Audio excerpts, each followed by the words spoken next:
Pour vous présenter Forum Réfugiés COSI, je ne vais pas être trop long, mais pour être en quelques mots, donc on est une organisation qui a été créée dans la région lyonnaise en 1982 et qui aujourd'hui a plusieurs missions, des missions qui s'organisent autour de, tout d'abord, on gère des lieux de premier accueil et d'hébergement pour les demandeurs d'asile.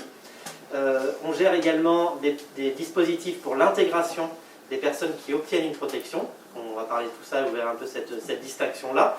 On est également présent en centre de rétention administrative. Donc centre de rétention administrative, on pourra en parler aussi un petit peu à la marge, mais ce n'est pas un sujet directement lié à l'asile, mais c'est des lieux où sont enfermés les étrangers en situation irrégulière dans l'attente de leur éloignement par les autorités françaises. On gère également un centre de santé mentale à Villeurbanne, pas loin d'ici, donc un centre qui est dédié aux victimes de traumatismes liés à l'exil. Donc ces dispositifs qui sont assez, il n'y en a qu'une dizaine en France, des dispositifs comme ça qui sont vraiment dédiés à l'accompagnement en santé mentale de ce public-là. On gère à la fois des questions qui se posent par rapport à la situation dans des pays de départ qui ont entraîné le départ, mais aussi des traumatismes qui peuvent être liés au parcours migratoire, puisque c'est aussi une réalité aujourd'hui de parcours migratoires qui sont de plus en plus compliqués, dangereux et traumatisants pour les personnes qui s'en sortent. Ensuite, on a également quelques autres petits dispositifs. On a un centre de formation et de documentation. On a également un centre de mise à l'abri et d'évaluation pour les mineurs non accompagnés sur Lyon. Donc c'est pareil, les mineurs non accompagnés, c'est un sujet dont on entend beaucoup parler, surtout en ce moment, qui est un sujet qui n'est pas directement lié au droit d'asile. Donc on pourra éventuellement en parler s'il y a des questions en lien avec l'asile, mais c'est aussi un autre sujet un peu que le sujet asile, la question des mineurs non accompagnés. On a également des actions à l'international, puisque depuis son origine et surtout depuis la fusion avec l'organisation COSI, puisqu'aujourd'hui dans Forum Réfugiés COSI, en fait il y a une fusion de deux organisations qui a été opérée en 2012. Et COSI, c'est une organisation de solidarité internationale, et c'est quelque chose qui en fait est là depuis l'origine de Forum Réfugiés aussi, de s'interroger aussi un peu sur qu'est-ce qui se passe dans les pays d'où viennent les personnes qu'on accueille, qu'est-ce qui provoque les départs, et aussi comment on pourrait améliorer la situation, soit avec des actions directes, soit avec des actions de soutien, principalement à la société civile qui est dans ces pays et qui essaye d'améliorer la situation et de renforcer notamment l'état de droit et le respect des droits des personnes dans ces pays-là. Donc toutes ces actions, ça se déploie sur une bonne moitié sud du territoire. Je vous ai mis ça, je ne sais pas si vous voyez bien, mais voilà. Du coup, ça c'est sur notre site internet. Donc c'est pour vous voyez un petit peu, voilà, on est une association qui a été créée à Lyon, mais qui notamment ces 10 dernières années, on va dire, s'est beaucoup étendu, d'abord vers l'Auvergne, puis PACA, puis Occitanie, et du coup, voilà, aujourd'hui, on est présent dans une quinzaine de départements en France. Ça représente entre 2500 et 3000 places d'hébergement pour les demandeurs d'asile qui sont gérées par l'association. Ça représente également plus de 30 000 étrangers qui sont accompagnés chaque année dans l'ensemble de ces dispositifs. Et tout ça, c'est assuré par un peu plus de 450 salariés, donc une organisation très professionnalisée, on va dire, une association donc avec le statut d'association, malgré tout. Mais c'est vrai que parfois on a l'image d'une association avec quelque chose de très, très bénévole, c'est le cas de beaucoup d'associations. Il y a aussi des associations comme la nôtre qui ont le statut d'association, mais qui reposent sur des salariés, principalement pour son activité. On a également des bénévoles aussi, je le dis au passage, s'il y a des personnes qui sont intéressées pour se joindre à nos équipes bénévoles, n'hésitez pas, on a à peu près 300 bénévoles sur toute la France pour aussi nous aider dans ces actions. Peut-être que vous en parlerez tout à l'heure, mais en tout cas, tous les besoins ne sont pas assurés par les professionnels parce que les professionnels, on s'inscrit dans un cahier des charges, on a des missions à faire, il y a des missions qu'on ne peut pas assurer avec la charge de travail qu'on a et les salariés qu'on a. Donc on fait aussi appel à des bénévoles pour nous accompagner dans les dispositifs. En parallèle de ces activités d'accompagnement du public, on a aussi une autre mission qui est là aussi depuis l'origine de Forum Réfugiés COSI, qui est une mission de plaidoyer, et c'est mon rôle à Forum Réfugiés COSI, c'est-à-dire que le plaidoyer, alors c'est un terme qu'on ne comprend pas forcément toujours comme ça au premier abord. Le plaidoyer, c'est qu'on fait de la veille et de l'analyse sur les politiques publiques qui sont en lien avec nos missions, donc sur l'asile, l'intégration, l'éloignement principalement, pour prendre les grands domaines d'action. Et on est en veille sur ces politiques publiques et on tente d'influencer ces politiques publiques à travers la production de rapports, de notes, de rencontres avec les députés, les sénateurs, les représentants des ministères. Donc on fait un travail qu'on connaît plus communément sous le terme de lobbying. Moi j'utilise pas le terme de lobbying, et dans les ONG en général on dit plutôt du plaidoyer. Le lobbying ça résonne plutôt comme un terme assez négatif en général, qui est plutôt associé à des actions des acteurs privés qui défendent leurs intérêts privés et qui vont auprès des députés pour essayer que la loi soit conforme à leurs intérêts d'entreprise et que ça ne mette pas en cause leurs intérêts économiques, etc.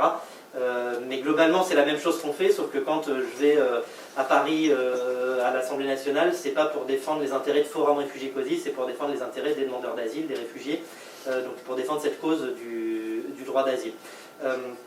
Et ça, comme je disais, c'est depuis l'origine dans les statuts de Forum Réfugiés COSI où il a indiqué on défend les demandeurs d'asile et on défend le droit d'asile. Donc on a ce double rôle et qui est assez unique en réalité dans le paysage associatif aujourd'hui. Des associations qui gèrent des dispositifs, en général vous avez soit des associations qui gèrent des dispositifs, on va voir tout à l'heure de quoi on parle quand on parle de dispositif d'accueil, soit des associations qui font du plaidoyer. Pour les très connus, je sais pas, Amnesty International par exemple, quand il y a quelque chose sur l'asile, Amnesty International va se prononcer. Amnesty International ne gère aucun dispositif d'accompagnement pour les demandeurs d'asile en France, et ils font du plaidoyer. Et à l'autre bout de la chaîne, vous avez des acteurs qui ne font que de la gestion de dispositifs. Celui qui a le plus de nombre de places, c'est un acteur qui s'appelle Adoma, mais vous avez aussi Coalia, France Horizon, Groupe SOS, vous avez énormément de grands acteurs comme ça qui sont gestionnaires de dispositifs dans le secteur médico-social et qui gèrent du dispositif asile, mais aussi parfois des dispositifs de protection de l'enfance, des maisons de retraite, enfin voilà, qui sont des acteurs du secteur médico-social, mais qui ne, vous pouvez aller voir sur leur site, vous verrez aucun rapport, aucune prise de position, etc. Ils sont gestionnaires de dispositifs. Et ils peuvent le faire très bien, c'est pas du tout une critique, on peut gérer un dispositif et gérer très bien cette mission-là. Et on peut être juste acteur de plaidoyer et également le faire très bien, c'est pas là non plus un jugement. Et nous, la particularité qu'on a, et on est assez peu au niveau national, c'est d'avoir ce double rôle, quoi. C'est-à-dire qu'on dit et on fait. On ne fait pas juste accompagner, on ne fait pas juste avoir des discours, on fait les deux et on met en œuvre aussi tout ça. Voilà, donc c'est voilà pour la présentation un peu bref de tout ça. Vous avez le site internet évidemment où vous pourrez voir un peu tout ce qu'on fait plus en détail. Donc je vais vous présenter un peu des généralités sur le droit d'asile pour que vous compreniez bien de quoi on parle, à la fois d'un point de vue juridique en quelque sorte, hein, même si on va pas faire un cours de droit, mais pour avoir quelques notions sur ce que c'est que le droit d'asile, et puis après quelques notions aussi pour dire du coup comment ça se met en œuvre aujourd'hui et quelles sont les principales problématiques qu'on rencontre dans la mise en œuvre de ce droit fondamental. Donc tout d'abord le droit d'asile, si on regarde un peu dans l'histoire, c'est quelque chose en fait qui existe depuis très longtemps, ce concept de se dire on va protéger les personnes qui sont persécutées. Dès l'Antiquité, dans la tradition chrétienne aussi, il y a cette notion qui est très présente de protection des persécutés et des personnes qui craignent pour leur vie ou leur sécurité et sur lesquelles on doit mettre en place des dispositifs, notamment par la tradition chrétienne, les églises aussi ont joué ce rôle-là d'être un sanctuaire pour des personnes qui venaient se protéger, etc. Donc il y a cette question de l'asile. Là après je vais vous dire plus précisément aujourd'hui quel est le cadre qui s'applique, mais en fait le cadre qui s'applique aujourd'hui, c'est pas arrivé comme ça, c'est que c'est quelque chose qui, dans l'histoire de l'humanité, est quelque chose qui est assez inscrit depuis assez longtemps dans pas mal de cultures. Et si on parle au niveau français, en fait, on trouve des traces juridiques du droit d'asile dès la Constitution de 1793, qui est une constitution qui n'a jamais été appliquée, mais qui a un moment quand même, peu de temps après la Révolution française, était inscrit dans la Constitution française que la France protège les personnes qui fuient les persécutions. Donc c'est quelque chose qui... ça inscrit aussi dans la tradition française, ça fait aussi partie de la culture française en quelque sorte, d'accueillir les persécutés. Et je dis ça aussi parce que c'est ce qu'on oublie parfois, et c'est ce qu'oublient parfois certains acteurs qui portent des discours de rejet par rapport à tout ça, et notamment des acteurs politiques qui sont très attachés à l'identité nationale, etc. etc. L'identité nationale, c'est aussi l'accueil des demandeurs d'asile et des réfugiés. Du coup, après, qu'est-ce que ça... Aujourd'hui, quand on parle du droit d'asile, c'est pas juste une notion comme ça, religieuse, religieuse ou culturelle ou autre. Aujourd'hui, le droit d'asile, c'est un droit et c'est du coup régi par des textes, des normes, notamment du droit international et du droit européen. Alors je vous passe juste, je vais pas vous passer un PowerPoint pendant toute la présentation, mais il y a quelques petits éléments qu'il est intéressant d'avoir par écrit. Alors c'est un peu petit du coup, j'imagine.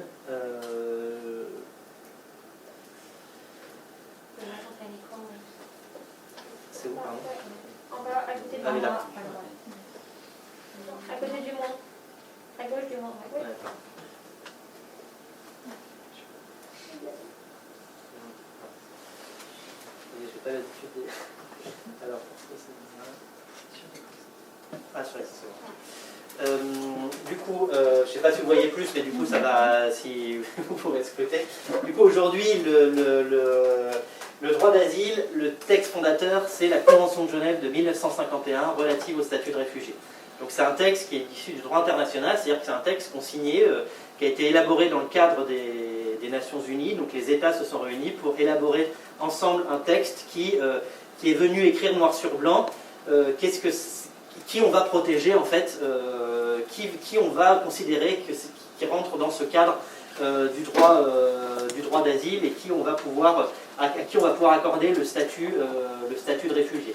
Donc on est dans un contexte, après la Seconde Guerre mondiale, dans un contexte du coup qui avait entraîné énormément de déplacements de population. Et cette situation, s'était retrouvée, plein d'États s'étaient confrontés à ça, de se dire, il y a des personnes qui fuient leur pays, qui arrivent dans mon pays, il faut qu'on trouve un cadre en fait pour donner un statut à ces personnes. Et donc c'est cette convention qui est venue fixer le statut de réfugié. Et elle vient indiquer du coup que le statut de réfugié s'applique pour 5 motifs. Et là on parle de 1951, tout ce que je vais vous dire là, c'est le cadre qui s'applique aujourd'hui en France aussi. Hein. C'est fini le passage historique. Aujourd'hui, cette convention de 1951, c'est ce qui s'applique aujourd'hui et c'est le cadre qui va définir qui peut obtenir l'asile ou pas en France. Donc la Convention de Genève 1951, elle indique que peuvent obtenir le statut de réfugié, peuvent prétendre au statut de réfugié et rentrer dans cette catégorie les personnes qui... donc il y a 5 motifs. Le premier motif, c'est les personnes qui craignent, en cas de retour dans leur pays, en raison de leurs opinions politiques. Donc ça, c'est assez facile à comprendre, et puis finalement, c'est aussi ce qu'on dit souvent, on parle souvent des réfugiés politiques. Alors moi, j'aime pas trop cette expression, parce que du coup, ça vient restreindre la question des réfugiés uniquement à ce premier motif des opinions politiques. Là, ce que vous voyez, sans tout dévoiler d'avance, vous avez 5 motifs là, plus 3 là, il y a 8 cas, en fait, 8 grandes situations dans lesquelles on peut protéger les personnes. Donc il n'y a pas que le motif politique. Donc les personnes qui sont persécutées pour leurs opinions politiques, c'est assez simple, c'est les personnes qui sont par exemple opposants politiques dans un pays et qui craignent pour leur sécurité et parfois pour leur vie en raison de cette activité politique. Le deuxième point, c'est pareil, c'est assez simple, c'est les opinions religieuses.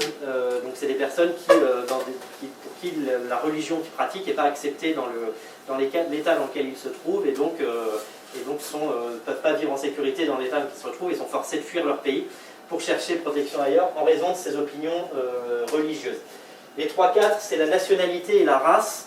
Alors la race, c'est un terme qu'on ne mettrait pas aujourd'hui dans une convention internationale. Hein, c'est un terme qu'on ne met plus dans les conventions internationales parce qu'on sait qu'il n'y a pas de race, enfin que ça n'a pas de sens de parler de race, mais ces motifs-là, nationalité et race, ça fait écho à des situations par exemple de personnes qui sont persécutées parce qu'ils font partie de minorités ethniques, par exemple dans des États dans lesquels il peut y avoir au gouvernement un chef d'État qui fait partie d'une ethnie et qui va persécuter une autre ethnie, et donc du coup il y a des personnes qui peuvent être persécutées en raison de cette ethnie et cette appartenance-là à une ethnie. Je vous donne juste quelques petits exemples, hein. Après on pourrait dire que chaque motif fait l'objet d'énormément de développement, il y a plein de décisions des tribunaux qui viennent interpréter tel ou tel motif, donc c'est un vaste champ juridique, mais en tout cas je vous présente un peu les grandes lignes. Et le 5, c'est l'appartenance à un certain groupe social.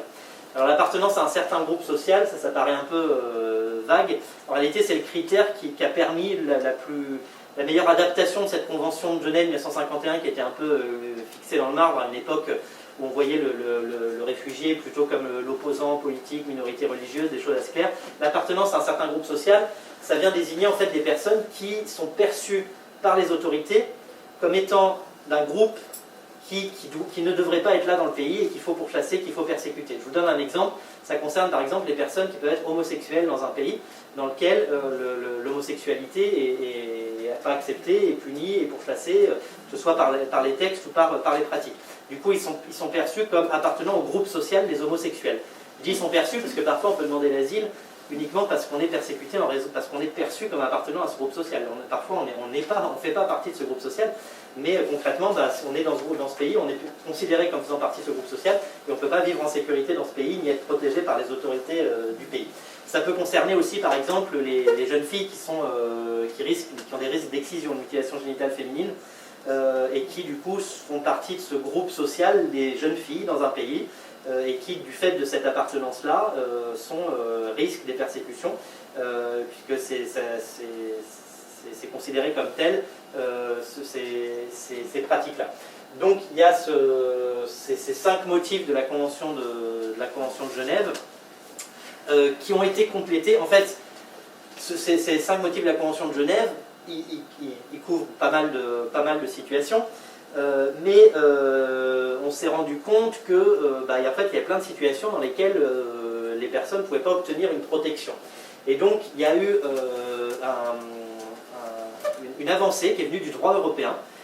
En 2003, le droit européen a instauré la notion de protection subsidiaire, qui est venue compléter ce statut de réfugié. Donc du coup, juste petite parenthèse, à ce moment-là, le droit européen, 2003, il y a peu d'années avant, en 1999, il est décidé que le droit d'asile fait partie de la compétence de l'Union européenne. C'est-à-dire que les normes d'asile font partie de la compétence de l'Union européenne, comme la libre circulation des marchandises, comme plein de domaines qui sont de la compétence de l'Union européenne et plus des États. C'est-à-dire que c'est l'Union européenne qui fixe les normes et les États qui transposent ces normes dans leur droit national. Et donc depuis 1999, le droit d'asile est une compétence de l'Union européenne. Je fais cette petite parenthèse parce qu'aujourd'hui, en fait, le droit d'asile est très fortement imprégné par le droit européen et c'est aujourd'hui, finalement, les principaux enjeux du droit d'asile se jouent au niveau des décisions européennes. Et après, nous, on ne fait que transposer, même si la transposition laisse une marge de manœuvre importante aux États et la pratique aussi, finalement, laisse une marge importante aux États, mais en tout cas, il y a ce cadre européen. Et donc, et ce qui est intéressant aussi à travers ce que je dis là, c'est que en 2003, le droit européen de l'asile, il vient porter des améliorations en fait au cadre qui était jusqu'ici. Et il y avait plutôt à cette époque un consensus des États européens pour dire il faut améliorer, renforcer le droit d'asile. Et il y avait plutôt cette logique-là des États quand ils se mettaient autour de la table pour dire comment on va renforcer la protection des personnes qui rejoignent notre continent pour chercher une protection.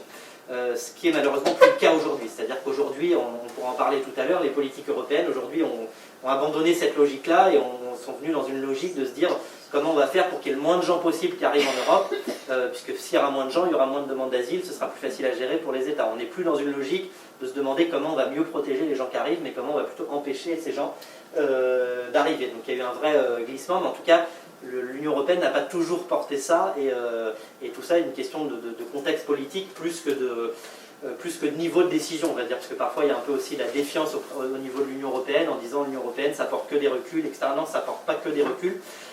Si les chefs d'État sont dans une démarche de protection et une démarche progressiste, il peut y avoir des progrès issus du droit européen. Celui-là en est un, c'est la protection subsidiaire. Donc est venue une autre forme de protection pour compléter les manques du statut de réfugié. Donc c'est pour protéger les personnes qui risquent, en cas de retour, qui risquent la peine de mort. Tout simplement parce que les États européens ont tous aboli la peine de mort, et c'est même une condition pour être membre de l'Union européenne. On ne peut pas avoir la peine de mort dans son cadre et être dans l'Union européenne. Donc on considère que si on renvoie quelqu'un dans un pays où il risque la peine de mort, c'est comme si on tuait cette personne en quelque sorte, on le soumettait à quelque chose qu'on n'admet plus nous en Europe. Donc on doit protéger cette personne, lui attribuer un statut protecteur en tout cas.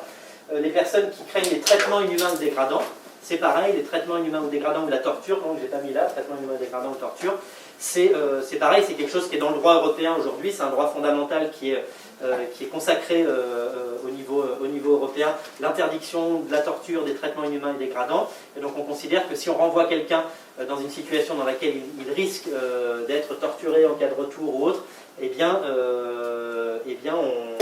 on doit protéger cette personne et ne pas le renvoyer. Et là, du coup, on n'est plus sur quelqu'un qui est opposant politique, etc. On n'est pas forcément sur ce lien-là. Ce n'est pas un lien direct avec l'activité de la personne, c'est plus sur sa situation qui va entraîner ça, parce que dans le pays, il y a des tortures généralisées, il y a voilà. Donc on est sur un déplacement un petit peu de quelque chose qui sont des motifs très individuels à des motifs un peu plus généraux, même si je reviendrai après pour vous indiquer quand même que le droit d'asile reste un droit qui est examiné individuellement pour chaque personne. Dernier cas, c'est des personnes qui risquent des violences généralisées en cas de retour dans leur pays. Violences généralisées, pour aller vite, c'est des situations de guerre, c'est-à-dire des personnes qui craignent la guerre en cas de retour. Parce que paradoxalement, le statut de la Convention de Genève ne protégeait pas ça, c'est-à-dire quelqu'un qui disait moi je fuis la guerre mais je ne suis pas opposant politique, je ne suis pas de minorité religieuse, etc. Il n'y avait rien dans la Convention de Genève qui permettait de protéger ces personnes. Donc pour vous donner un exemple, par exemple aujourd'hui on a, pour vous donner l'exemple un peu emblématique et le plus connu du réfugié de ces dernières années qui est le réfugié syrien, il y a des réfugiés syriens qui arrivent en Europe ou jusqu'à la France, qui vont certains être des opposants à Bachar el-Assad, des chrétiens d'Orient, etc. Ils vont être opinion politique, opinion religieuse, ils vont avoir le statut de réfugié, ils vont rentrer dans ça. Et d'autres qui ne peuvent pas démontrer que leur situation individuelle rentre dans ces cas-là, malgré tout, ils vont être protégés avec une protection subsidiaire, parce qu'on les protège de violences généralisées qu'il y a en Syrie aujourd'hui. Donc c'est des protections qui sont différentes. Je ne vais pas rentrer dans trop de détails aujourd'hui, mais la principale différence, c'est une différence par rapport à la durée du droit au séjour qui va être attribué aux personnes qui vont avoir cette protection-là. Quand on a ce statut-là, on a le statut de réfugié qui donne la possibilité de rester en France avec une carte de résident de 10 ans. La carte de résident de 10 ans qui permet ensuite d'adopter la nationalité française. En gros, quand on a la carte de 10 ans, on peut rester durablement sur le territoire français et construire sa vie ici. La protection subsidiaire donne droit à une carte pluriannuelle de 4 ans. Donc ce qui est assez long aussi, c'est assez récent, hein, jusqu'à peu c'était une carte d'1 an. Là on a une carte de 4 ans qu'on peut ensuite transformer en carte de résident. Donc c'est assez protecteur aussi. La logique de la protection subsidiaire, c'est que c'est un peu plus précaire en termes de durée, parce que on considère, comme c'est des situations qui renvoient plus à des situations géopolitiques dans les pays qui peuvent évoluer, eh bien l'idée de départ en tout cas, qui est restée assez théorique malgré tout, c'est de se dire on peut réexaminer régulièrement la situation des personnes pour voir si ce qui craignait en cas de retour c'est toujours valable ici. Par exemple, si la guerre en Syrie s'arrête, eh bien, les personnes qui ont la protection subsidiaire pourraient voir leur titre de 4 ans, ils auront leur titre de 4 ans, mais au bout de 4 ans, on pourrait leur dire on ne renouvelle pas, puisque les motifs qui justifiaient la carte de la protection n'existent pas. Ce qui est moins le cas dans le statut de réfugié, c'est pour ça que c'est un titre plus durable, parce que quelqu'un qui est opposant politique, s'il va rentrer, il y aura peut-être toujours des gens pour le pourchasser et pour le retrouver, même si la guerre s'arrête. En réalité, il y a une situation qui est un peu différente en termes de menaces qui justifie qu'on puisse accueillir les gens plus longtemps. Et puis après, il y a aussi des considérations politiques, c'est-à-dire qu'on a voulu construire un statut qui vient effectivement compléter ça, et c'est une bonne chose, mais pour autant pas en faire pas élargir autant que ça le statut de réfugié à des... On aurait pu se dire on élargit le statut de réfugié, on donne à tout le monde la même protection, mais globalement ces deux statuts sont des statuts de protection. Je reviens sur ce que je disais tout à l'heure. Quel que soit le statut de réfugié ou protection subsidiaire, ce qui va toujours être examiné dans ça, et on va voir tout à l'heure un petit topo sur la procédure d'asile, c'est toujours la situation individuelle de la personne. C'est-à-dire qu'on ne va pas, même pour le Syrien qui arrive, on ne va pas dire vous êtes Syrien et donc on va vous donner l'asile automatiquement. Toutes les personnes font l'objet d'un examen, et inversement, c'est pas parce que quelqu'un arrive et dit je suis albanais qu'on va dire les Albanais ils n'ont pas l'asile. C'est pas parce que Gérard Collomb l'a dit qu'on ne donne pas l'asile aux Albanais qu'en réalité on ne donne pas l'asile aux Albanais. Non, c'est pas vrai. On va examiner la demande d'un Albanais et cet Albanais peut obtenir une protection subsidiaire, statut de réfugié en fonction de sa situation. Donc ça, je dis ça parce que souvent dans l'idée générale on a l'idée que l'asile c'est pour certaines nationalités, certains pays, etc. L'asile c'est pas lié à des nationalités, c'est lié à des situations individuelles. Et même si c'est une évidence que les Syriens ont plus de protection qui sont accordées que les Albanais, parce que la situation n'est pas la même en Syrie qu'en Albanie. Mais malgré tout, ça n'empêche pas que des demandes soient faites, quel que soit le pays d'origine. Oui. Mais est-ce qu'il y a des quotas d'accueil? Par exemple, je sais pas, tous les ans, on a le droit d'accueillir autant de personnes? Non, alors du coup, il n'y a pas de quota lié au droit d'asile, parce qu'en fait, ce serait mettre des quotas en termes de droit d'asile, et c'est une question qui est intéressante, parce que du coup, on entend beaucoup parler des quotas quand on parle des questions migratoires.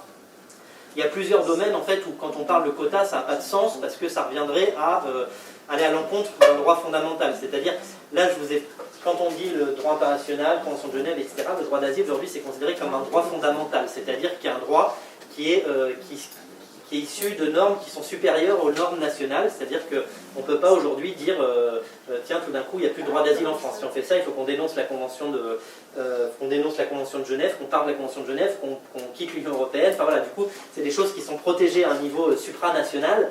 Et du coup, sur la question des quotas, si on dit par exemple on va accueillir 50 000 demandeurs d'asile, et si aux 50 000 et 1 on dit vous c'est fini, il n'y a plus de quotas, bah, ça revient en fait à violer nos engagements en termes internationaux, parce que ça revient à dire bah, toi on ne te protège pas, t'es fini le quota, donc on te renvoie dans ton pays où tu seras persécuté, torturé, etc. Donc la notion de quota quand on parle de droit fondamental, et c'est la même chose sur d'autres domaines de migration, quand on parle de quota et qu'aujourd'hui la migration principale en France c'est l'immigration pour motif familial, si on met des quotas à la migration familiale, et ben on viole nos engagements au titre de la Convention européenne des droits de l'homme, on s'est engagé à protéger la vie privée et familiale, donc on ne pourrait pas non plus mettre des quotas dans ce domaine-là. Donc en fait les quotas, c'est un peu c'est un peu un fantasme politique presque de dire on va mettre des quotas pour réguler tout ça. En fait il y a beaucoup de situations dans lesquelles on ne peut pas mettre des quotas, on peut le mettre finalement les quotas pour l'immigration de travail et l'immigration d'études, où effectivement on peut dire bah, on va accueillir tant de travailleurs sur tel domaine, on va accueillir tant d'étudiants. Mais c'est à peu près tout. Les autres types de migrations, c'est des migrations qui sont liées aussi à des engagements en matière de droits fondamentaux et sur lesquels on n'a pas toute la marge de manœuvre pour faire ça. Et du coup, sur ce cadre-là, là on était sur le droit international, là on a été sur le droit européen.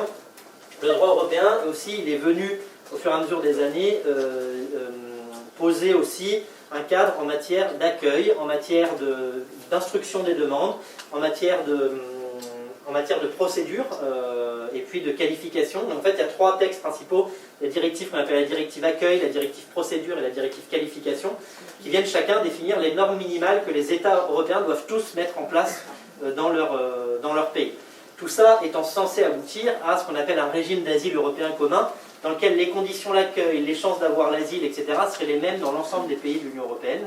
C'était ça l'ambition du régime d'asile au départ qui a été mis en 1999, c'est se dire on est un espace commun de liberté et de sécurité, ça c'est l'Union européenne, et donc dans cet espace-là, on va avoir des normes communes qui vont être déclinées par les États et qui vont faire que les demandeurs d'asile vont être dans la même situation, quel que soit l'État. Ce n'est pas le cas aujourd'hui. Plus de 20 ans après, on n'a pas réussi à faire cette construction d'un droit d'asile commun en Europe, avec des situations qui sont extrêmement variables, avec des pays qui sont en contradiction évidente avec le droit d'asile. On parle de la Grèce beaucoup avec les camps, etc. Aujourd'hui, les conditions d'accueil en Grèce ne sont pas du tout conformes à la directive accueil. On parle de la Hongrie qui renvoie tous les demandeurs d'asile à la frontière entre la Serbie et la Hongrie dans des zones de transit. Donc concrètement, ce n'est pas possible aujourd'hui de demander l'asile en Hongrie. On est renvoyé dans un lieu de privation de liberté. Et puis les conditions d'accueil, d'instruction, etc. ne sont pas du tout les mêmes. Et ça me fait penser, juste sur la question sur les quotas, c'est vrai qu'il y a aussi des pratiques très différentes en termes d'instruction des demandes aujourd'hui, ce qui aboutit à des taux d'accord aussi extrêmement différents selon les situations. Qui vont si on prend les Afghans par exemple, les Afghans ils ont un taux d'accord de 3% en Hongrie et de 94% en Italie. Donc l'Afghan, alors après chaque situation individuelle, encore une fois, on ne traite pas des situations par pays, mais là ça permet quand même de comparer qu'un pays comme la Hongrie qui accorde l'asile à 3% des Afghans, quand on connaît la situation en Afghanistan, ça paraît aberrant, et d'un autre côté, un pays comme l'Italie, on est presque à 100% de protection des Afghans. Donc on est sur des situations qui sont extrêmement variables en termes de conditions d'accueil, donc comment on va être accueilli pendant qu'on fait sa demande, les chances qu'on a d'obtenir une protection sont très variables. Donc on n'a pas aujourd'hui réussi à avoir ce système d'asile commun. Et c'est un enjeu encore aujourd'hui, en 2020, puisque c'est des questions qui se discutent beaucoup au niveau européen. La Convention de Genève, c'est signé par presque tous les pays du monde, et c'est signe quand même qu'on est un pays civilisé de la communauté internationale, de se dire on a cette possibilité de protéger les personnes qui font des persécutions. Donc si on veut arrêter le droit d'asile en France, on se retire de la Convention de Genève, on se retire de l'Union européenne, et on doit changer la Constitution française. Donc ça fait beaucoup, c'est-à-dire qu'aujourd'hui le droit d'asile, il est très largement protégé par tout un tas de normes, et il est très solidement inscrit dans notre droit. Et dernier texte que je cite ici, c'est le Code de l'entrée et du séjour des étrangers et du droit d'asile, qu'on appelle le CESEDA quand on pratique cette matière. Code de l'entrée et du séjour des étrangers et du droit d'asile, c'est le code juridique en France dans lequel vous trouvez les dispositions qui vont s'appliquer aux demandeurs d'asile, aux réfugiés, etc., à tout ce public-là qu'on va accueillir dans ce cadre-là. Est-ce que vous avez des questions sur tout ça? Oui. Si je ne me trompe pas, fin septembre, l'Union européenne a annoncé que l'accord de Dublin allait être revu. Est-ce qu'on a des nouvelles sur le plan? Alors on a des nouvelles qui ne sont pas très réjouissantes. Alors, en fait, c'est vrai qu'il y a eu une... Alors, très franchement, je ne sais pas d'où vient cette idée de communication de la Commission européenne, qui, une semaine avant la présentation officielle du texte, effectivement, a fait un discours pour dire on va abolir le règlement Dublin. Et là, tous les médias ont repris ça. Du coup, partout, c'est la une, les médias vont abolir. Et du coup, tout le monde s'est réjoui, enfin, pas tout le monde, mais je veux dire, il y a beaucoup de gens qui sont dans ce domaine-là, qui disent ah ouais, super, elle va abolir le règlement Dublin. Bon, en fait, nous, on suit de près toutes ces questions européennes depuis un bout de temps. On savait qu'il n'allait pas abolir le règlement Dublin, parce que ça aurait été bien, mais c'était pas dans les projets. Et effectivement, une semaine après cette déclaration de la présidente de la Commission européenne, est arrivée la présentation de ce qu'on appelle le pacte sur la migration et l'asile, qui a été présenté le 23 septembre. Et ce pacte, en fait, pour l'instant, il n'a aucune valeur contraignante. Pour l'instant, c'est une proposition de la Commission européenne pour revoir tout le cadre européen de l'asile. Donc, on n'en est pas encore à un changement du cadre que je vous ai cité, et on n'y est pas encore, et peut-être qu'on n'y sera jamais, étant donné les divergences entre États, etc. C'est peut-être une proposition qui ne donnera rien, en fait. Donc, pour l'instant, il ne faut pas trop s'imprégner de ces mesures-là, parce qu'on ne sait pas ce qu'elles deviendront. Mais en tout cas, pour l'instant, dans ce que propose la Commission européenne, donc il y a un pacte. Le pacte, c'est un peu une déclaration politique qui est assez longue, mais qui est à peu près lisible, mais qui se décline en 8 ou 9 textes de loi, des propositions législatives, en fait, où ils veulent changer les règles sur la procédure, les règles sur l'accueil, les règles sur etc., etc. Et parmi tout ça, eh bien, quand on lit ça dans le détail, en fait, Dublin est toujours là. Le critère pays première entrée est toujours là. Donc il n'y a pas de vrai changement sur ce sujet-là. Sur notre site internet, on a traduit une analyse du réseau européen qui s'appelle ECRE, European Council on Refugees and Exiles, Conseil européen pour les réfugiés et les exilés, dont Forum Réfugiés est membre. C'est un réseau d'une centaine d'ONG en Europe, qui a produit une note de 3-4 pages qui vient décrire un peu les principales dispositions de ce pacte. Donc si vous voulez un peu savoir ce qu'il dit, vous pouvez aller voir sur notre site, il y a ce petit texte en français. Oui. Parce que abolir la procédure Dublin, ça voudrait dire que n'importe quel demandeur d'asile d'un autre pays peut venir redemander l'asile ici sans que ça pose problème? Non, alors après on pourrait imaginer, non, parce que là les demandeurs d'asile, Dublin s'applique à des gens qui, y compris, n'ont pas demandé l'asile dans un autre pays, qui sont simplement passés par ce pays-là aujourd'hui. Après on pourrait imaginer effectivement que quelqu'un qui a demandé l'asile en Italie, qui a été débouté, que ça puisse effectivement s'appliquer une règle de reconnaissance des décisions, des choses comme ça. On pourrait imaginer ça, mais ce serait différent du règlement de Dublin tel qu'il s'applique aujourd'hui. Aujourd'hui, le Dublin, effectivement, ça s'applique sur des personnes qui ont entamé une procédure d'asile, voire qui ont été déboutées de leur procédure dans certains pays. Ça existe, et pour ces cas-là, effectivement, on pourrait dire on a entamé une procédure dans un pays, la logique c'est que ce soit poursuivi, etc. Mais ça s'applique aussi très largement à des personnes qui n'ont rien entamé dans un pays, mais qui ont simplement été identifiées dans ce pays-là, notamment à travers la prise d'empreinte. Quand quelqu'un, je sais pas, débarque en Italie, un centre d'enregistrement, prise d'empreinte, et après les autorités italiennes disent allez, tu peux continuer ton chemin. Donc on ne l'oriente pas, la personne, vers une procédure d'asile en Italie, on ne lui propose pas de conditions d'accueil en Italie, on n'instruit pas vraiment sa demande, et on n'est pas vraiment volontaire pour instruire sa demande, on ne l'encourage pas à faire sa demande en Italie, et quand il arrive en France, préfecture, on prend un prise d'empreinte, on dit vous avez déjà vos empreintes en Italie, donc on va vous renvoyer en Italie. Donc voilà, c'est pour ça que c'est pas tout à fait la situation de personnes qui ont... Il y a des cas qui sont comme ça, hein, sur lesquels on pourrait effectivement s'interroger sur des règles communes et des règles de renvoi d'un pays à l'autre, mais là c'est beaucoup plus large que ça. Mais les États y tiennent parce que, en fait, il y a cette idée de se dire, bah, c'est une façon aussi de responsabiliser les États, c'est-à-dire que, parce que dans Dublin, quand on dit le pays de première entrée, ça vise aussi, par exemple, quelqu'un qui a obtenu un visa, Schengen en Belgique. Bah, c'est la Belgique qui a délivré, mais qui a délivré un visa pour l'ensemble de l'espace européen. Donc on se dit, bah, c'est elle qui a délivré le visa, c'est à elle de reprendre la responsabilité. Enfin, il y a un peu cette idée-là de se dire, mais c'est un raisonnement qui ne tient pas quand on parle des arrivées maritimes, qui constituent l'essentiel des arrivées des personnes. Donc c'est quelque chose qui est effectivement assez fou, assez aberrant, assez kafkaïen aussi par beaucoup d'aspects quand on pratique quand on accompagne ces personnes-là. Enfin, ils sont dans des zones des temps d'attente, des choses qui sont assez aberrantes, mais aujourd'hui c'est quelque chose qui existe toujours, voilà, et qui risque de perdurer. Du coup, je continue la présentation. Après, n'hésitez pas si vous avez d'autres questions. Donc là, je voulais juste vous donner quelques notions par rapport à tout ce qu'on a dit là, qui vous permettront après de mieux comprendre tout ce qu'on va dire.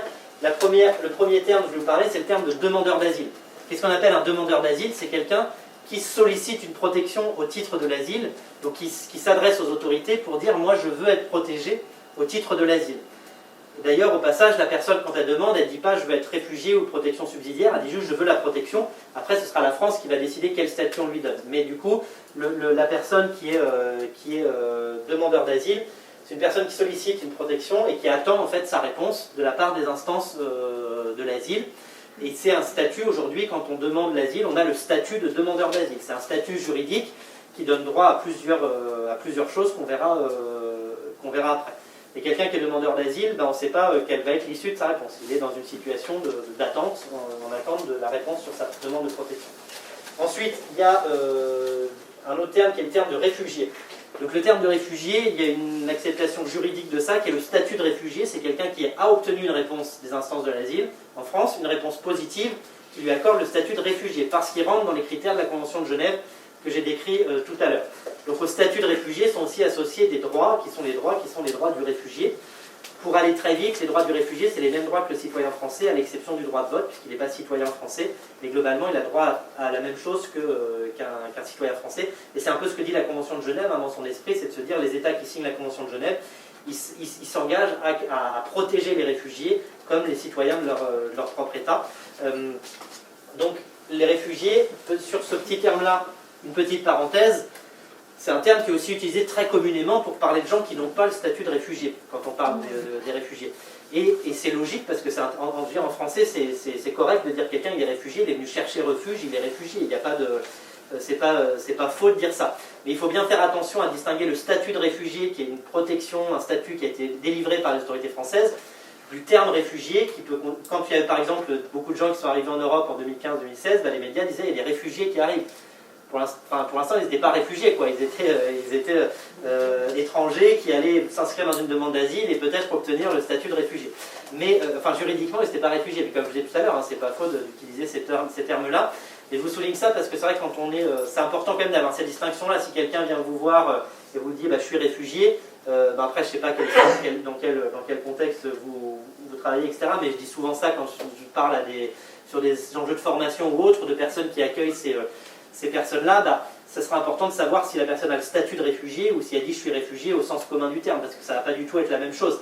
Il y a des personnes qui disent je suis réfugié, mais en fait ils sont étrangers en situation irrégulière, il n'y a pas grand-chose à faire en termes d'accès aux droits, et d'autres qui sont réfugiés, qui ont le statut de réfugié, donc qui ont presque les mêmes droits que les Français. Ce n'est pas les mêmes réponses qu'on va apporter à ces personnes quand on va les accompagner. Troisième terme, c'est les bénéficiaires de la protection subsidiaire. Donc ça, c'est les personnes qui ont obtenu aussi une réponse positive et qui leur accordaient le deuxième statut dont on parlait tout à l'heure, la protection subsidiaire. Donc on parle de bénéficiaires de la protection subsidiaire. Parfois, que ce soit le statut de réfugié ou la protection subsidiaire, parfois aussi, et là c'est pas totalement aberrant non plus, on parle de réfugiés pour désigner l'ensemble de ces personnes qui sont protégées. Bénéficiaires de la protection subsidiaire, ça reste assez technique quand on veut distinguer les statuts vraiment juridiques. Effectivement, on dit que c'est un bénéficiaire de la protection subsidiaire parce qu'il n'a pas tout à fait les mêmes droits que le réfugié, notamment en termes de droit au séjour. Et le réfugié bénéficiaire de la protection subsidiaire, on les appelle, ces deux termes-là, de façon plus générale, bénéficiaires de la protection internationale. Et BPI, même dans le jargon de ceux qui travaillent sur l'asile. Bénéficiaires de la protection internationale, parce qu'on considère que ce cadre de l'asile, c'est issu du droit international, comme on a vu tout à l'heure. Donc c'est des personnes qui bénéficient d'une protection internationale, une protection issue du droit international ou du droit européen. Donc ces personnes-là, on les appelle les bénéficiaires de la protection internationale. En tout cas, c'est des termes qu'on peut utiliser, que vous pouvez parfois rencontrer quand on parle de ces publics-là. Quatrième terme, c'est les déboutés. Ce qu'on appelle les déboutés, c'est les personnes qui ont vu leur demande d'asile rejetée. Donc ils ont fait une demande d'asile, ils étaient demandeurs d'asile, ils n'ont pas eu une réponse positive qui leur donnait le statut de réfugié ou la protection subsidiaire, ils ont eu une réponse négative à leur demande d'asile. Donc on dit que c'est des déboutés du droit d'asile. Déboutés, en réalité, ce n'est pas un statut juridique. Le statut juridique de ces personnes, c'est qu'elles se retrouvent en situation irrégulière. Donc ce sont des étrangers en situation irrégulière. Sauf s'ils régularisent leur situation à un autre titre, ce qui est possible aussi, qui est un titre qui ne vient pas sur le droit d'asile. En tout cas, ils sont déboutés du droit d'asile, c'est-à-dire que le volet asile, pour eux, il est terminé. Et après, ils peuvent s'inscrire dans le droit des étrangers en France, qui est extrêmement restrictif et c'est hyper compliqué aujourd'hui d'avoir un droit au séjour en France, mais malgré tout, il y a quelques petites possibilités dans lesquelles les personnes peuvent rester en France à un autre titre, ou sinon elles restent en France étrangères en situation irrégulière. C'est aussi quelque chose qu'on voit beaucoup de personnes qui se maintiennent sur le territoire français tout en étant en situation irrégulière. Et pour terminer ça, je cite quelques termes non spécifiques à l'asile. Les migrants, on a entendu le terme je crois tout à l'heure. Les migrants, c'est un terme très générique qui en fait renvoie à rien de très précis en termes de catégorie juridique. Le seul terme juridique en fait quand on est dans cette matière-là, c'est est-ce que c'est un étranger ou un Français. Migrant, il y a des personnes, en fait en France on parle migrant, c'est un terme qui est un peu un terme qui est utilisé d'un point de vue démographique, notamment au niveau international par l'Organisation internationale des migrations, l'OIM, qui vient définir les migrants pour essayer de voir qui sont les personnes qui ont bougé d'un pays à un autre. Donc les migrants, c'est les personnes qui font le mouvement migratoire d'un pays à un autre, et ça ne renvoie pas à grand-chose d'un point de vue juridique. Pourquoi? Parce qu'il peut y avoir des migrants ou des immigrés, en français, en démographie en France on les appelle plutôt les immigrés, si vous regardez les statistiques de l'INSEE ou autres. Un immigré, en fait, ça ne dit rien sur sa situation juridique, puisqu'il y a des immigrés qui peuvent être français et des immigrés qui peuvent être étrangers. C'est-à-dire qu'on peut être immigré, on est né en Algérie en 1970, on est arrivé en France en 1985, on a acquis la nationalité française, on est français, mais malgré tout on est immigré, parce qu'on a fait ce mouvement de passer on est né dans un pays, et on est arrivé dans un autre pays. Donc l'immigré, c'est quelque chose qui reste à vie, les personnes sont toujours immigrées, mais ça n'a aucune conséquence juridique. La seule conséquence juridique, c'est qu'avant 1985, cet Algérien il était étranger, donc il était soumis au droit des étrangers, il a acquis la nationalité française, il est français, et donc il est soumis au droit français. La seule distinction juridique, c'est étranger-français. Immigré, migrant, ça renvoie à rien, à part à cette idée de définir des personnes qui bougent d'un pays à un autre. Mais c'est vrai que c'est un terme qui est assez souvent utilisé. Vous avez une question ou non? Je vous demandais si vous voulez. Et pour terminer, deux termes qui renvoient un peu à la même chose, les sans-papiers ou les clandestins. Donc on entend beaucoup parler des sans-papiers. Les sans-papiers, c'est le terme technique, c'est les étrangers en situation irrégulière. C'est-à-dire, on dit qu'ils n'ont pas de papier parce qu'ils n'ont pas de papier en règle. En réalité, il peut y avoir des étrangers, des sans-papiers qui ont un passeport de leur pays. Donc ils sont sans-papiers, ben non, ils ont un passeport en fait, mais ils n'ont pas d'autorisation de rester sur le territoire français. Ils n'ont pas de documents qui leur donnent un droit au séjour sur le territoire français, donc ils sont considérés en situation irrégulière, donc on parle de sans-papiers. Aucun de ces, ni les demandeurs d'asile, ni les réfugiés, ni les bénéficiaires de la protection subsidiaire ne sont sans-papiers. Le statut de demandeur d'asile, il donne droit au séjour sur le territoire français, réfugiés, bénéficiaires de la protection subsidiaire aussi, évidemment. Et clandestin, c'est pareil, on parle de clandestin sur des personnes qui sont en situation irrégulière, mais c'est pareil, ça ne renvoie pas à grand-chose, et parfois c'est un peu aussi le risque de confondre des gens qui ont pu entrer clandestinement en France et puis qui ensuite s'y maintiennent régulièrement. C'est typiquement le cas des demandeurs d'asile.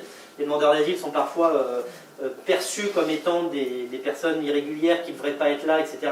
parce qu'elles sont rentrées clandestinement, et c'est vrai, la plupart des demandeurs d'asile rentrent en France clandestinement. Pourquoi elles rentrent en France clandestinement? Parce que quand vous êtes en Afghanistan et que vous voulez arriver en France, est-ce que vous pouvez aller à l'ambassade de France pour demander un visa pour arriver en France de façon régulière? Non, les situations d'asile, souvent, ne laissent pas la possibilité aux gens de faire les démarches pour venir régulièrement en France. Ça, c'est pour ceux qui sont en asile, et même pour ceux qui sont en situation d'autres types de migration et qui ne fuient pas les persécutions, mais qui cherchent tout simplement une vie meilleure d'un point de vue économique ou autre, et bien souvent les démarches pour venir dans le pays sont extrêmement compliquées, c'est très très réduit les possibilités de visa, donc il y a beaucoup de personnes qui rentrent sur le territoire irrégulièrement, clandestinement, et pour autant, quand elles sont sur le territoire, la personne qui demande l'asile, qui va en préfecture, elle ressort de la préfecture avec un document qui lui permet d'être régulièrement sur le territoire, et elle a le droit d'être en France, comme n'importe quel étranger qui a des papiers, ou comme vous et moi, comme n'importe quel Français, elles ont le droit d'être là en France. Est-ce que vous avez des questions par rapport à ça? Ouais. Moi, c'est juste par rapport à l'alliance entre réfugiés et celui qui était en dessous. Protection subsidiaire, Oui. le ministère de la protection subsidiaire. C'est la même démarche et c'est la décision qui va être différente ou c'est deux démarches différentes? C'est la même démarche. En fait, c'est les instances de l'asile qui vont examiner d'abord est-ce que vous pouvez prétendre au statut de réfugié. Et c'est pour ça qu'on dit que c'est subsidiaire. En fait, c'est que c'est subsidiaire au statut de réfugié. Enfin, ça vient compléter. Donc, ils vont voir est-ce que votre situation peut rentrer dans le statut de réfugié. Non. Est-ce qu'elle peut rentrer dans les situations de protection subsidiaire? Oui ou non. Donc, si c'est oui, ben, on accorde ça. Si c'est non, on rejette la demande. Ça va être avec l'OFPRA et... L'OFPRA et la CNDA, la Cour nationale du droit d'asile. On va en parler après. Je voulais vous donner quelques chiffres. Est-ce que je vous passe avant le... Oui, vous avez une question. C'est quoi le bon terme du coup pour quelqu'un qui arrive en France mais qui n'a pas encore fait de demande Qui n'a pas encore fait sa demande? Est-ce que vous pouvez juste répéter la question pour le micro, s'il vous plaît? Parce que comme on n'entend pas, on vous entend que vous. C'est quoi le bon terme à dire pour quelqu'un qui arrive en France mais qui n'a pas encore fait de demande? Tant qu'il n'a rien fait et qu'il n'a pas de démarche, c'est un étranger en situation irrégulière. Tant qu'il n'a pas fait de démarche et qu'il n'a pas de document qui lui permet d'être là. Après, quand je dis ça, c'est pas forcément pour dire qu'il y a des bons termes à utiliser, d'autres pas. Voilà, c'est aussi passer pour qu'on comprenne les termes dans quel sens ils sont utilisés. Après, c'est une façon simple. Enfin, dire que les gens qui parlent de sans-papiers ou clandestins, c'est pas toujours pour apporter un regard négatif sur ces personnes-là. Voilà, c'est aussi du vocabulaire qui est pas. Mais voilà, c'est juste pour vous expliquer qu'il y a à côté de ça, il y a des choses qui renvoient à des catégories juridiques. Voilà. Et je sais jamais, il faut que ce soit vous qui répétiez la question, puisque le micro est là-bas, en fait, dans tous les cas, même si tu cries, on t'entendra pas. Si vous pouvez répéter les questions qu'on vous pose juste avant de répondre, Ok. Si c'est possible. Pour la suite, Ouais. c'est pas le... Mais pour l'instant, vous y répondez de toute façon. Du coup, je termine avec Je termine pour faire un peu ce parcours du demandeur d'asile. J'hésite à vous... Parce qu'après, il faut aussi que tu laisses la parole. Du coup, alors, je vous donne quelques chiffres pour vous situer à peu près ce que ça représente. En 2019, il y a 154 000 personnes qui ont fait une demande en préfecture en France.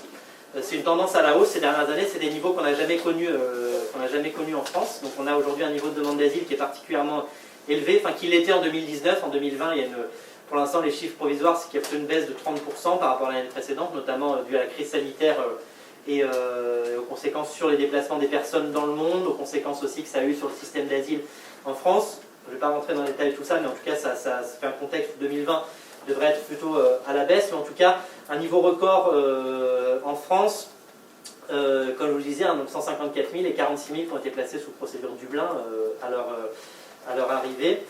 Ensuite, donc ceux qui ne sont pas enregistrés, qui ne sont pas placés sous procédure Dublin, leur dossier est examiné par l'OFPRA, l'Office français de protection des réfugiés et apatrides, qui est l'administration française qui va examiner si la personne rentre ou pas dans le cadre de l'asile et qui va attribuer ou pas une protection à ces personnes. Donc à l'OFPRA, les principales nationalités en 2019, c'était des personnes qui venaient d'Afghanistan, de Guinée, de Géorgie, d'Albanie et du Bangladesh. Quand les personnes ont une décision négative devant l'OFPRA, elles peuvent faire un recours devant la Cour nationale du droit d'asile. La Cour nationale du droit d'asile, qui là est une juridiction, contrairement à l'OFPRA qui est une administration. Donc devant la Cour nationale du droit d'asile, vous avez des magistrats, vous avez un avocat, voilà, donc on est dans un contexte qui est différent du contexte de l'OFPRA. Et donc si on prend les décisions positives qui ont été prises par l'OFPRA et par la CNDA, il y a eu en 2019 46 200 personnes qui ont été protégées cette année-là, et donc ça fait un taux global d'accord de 38,2%. 38% des personnes qui ont eu une décision en 2019 ont eu une décision positive. Donc à la fois, c'est plutôt, quand on travaille dans l'asile depuis quelques temps, c'est plutôt pas mal, parce que l'asile, il y a 10 ans, on était sur des taux d'accord global autour de 20% ou 25%. Enfin voilà, on était sur des taux beaucoup plus bas, donc il y a eu une protection plus importante, qui est due à la fois à l'amélioration, notamment au niveau de l'OFPRA, des instructions et des regards de l'OFPRA, et puis qui peut aussi être due à l'évolution des nationalités. C'est-à-dire que c'est difficile de comparer des taux d'accord d'une période à une autre, et pareil d'un pays à l'autre. C'est-à-dire que, tout à l'heure je l'ai fait, mais on peut le faire à mon sens quand on prend une nationalité, là ça a un sens, mais si on prend la situation globale, un pays qui a que des Syriens qui arrivent, il va avoir un taux d'accord hyper important. Le pays qui va avoir, qui a des Albanais, pour reprendre l'exemple tout à l'heure, il va avoir un taux d'accord qui est plus faible. C'est pas pour ça que c'est un pays qui est moins généreux ou qui est moins protecteur, c'est juste que les situations qui se présentent à ces instances relèvent moins de l'asile. Donc c'est pas l'élément de comparaison entre pays, il n'est pas évident à faire. En tout cas on peut le faire, mais plutôt en essayant de se concentrer sur des nationalités.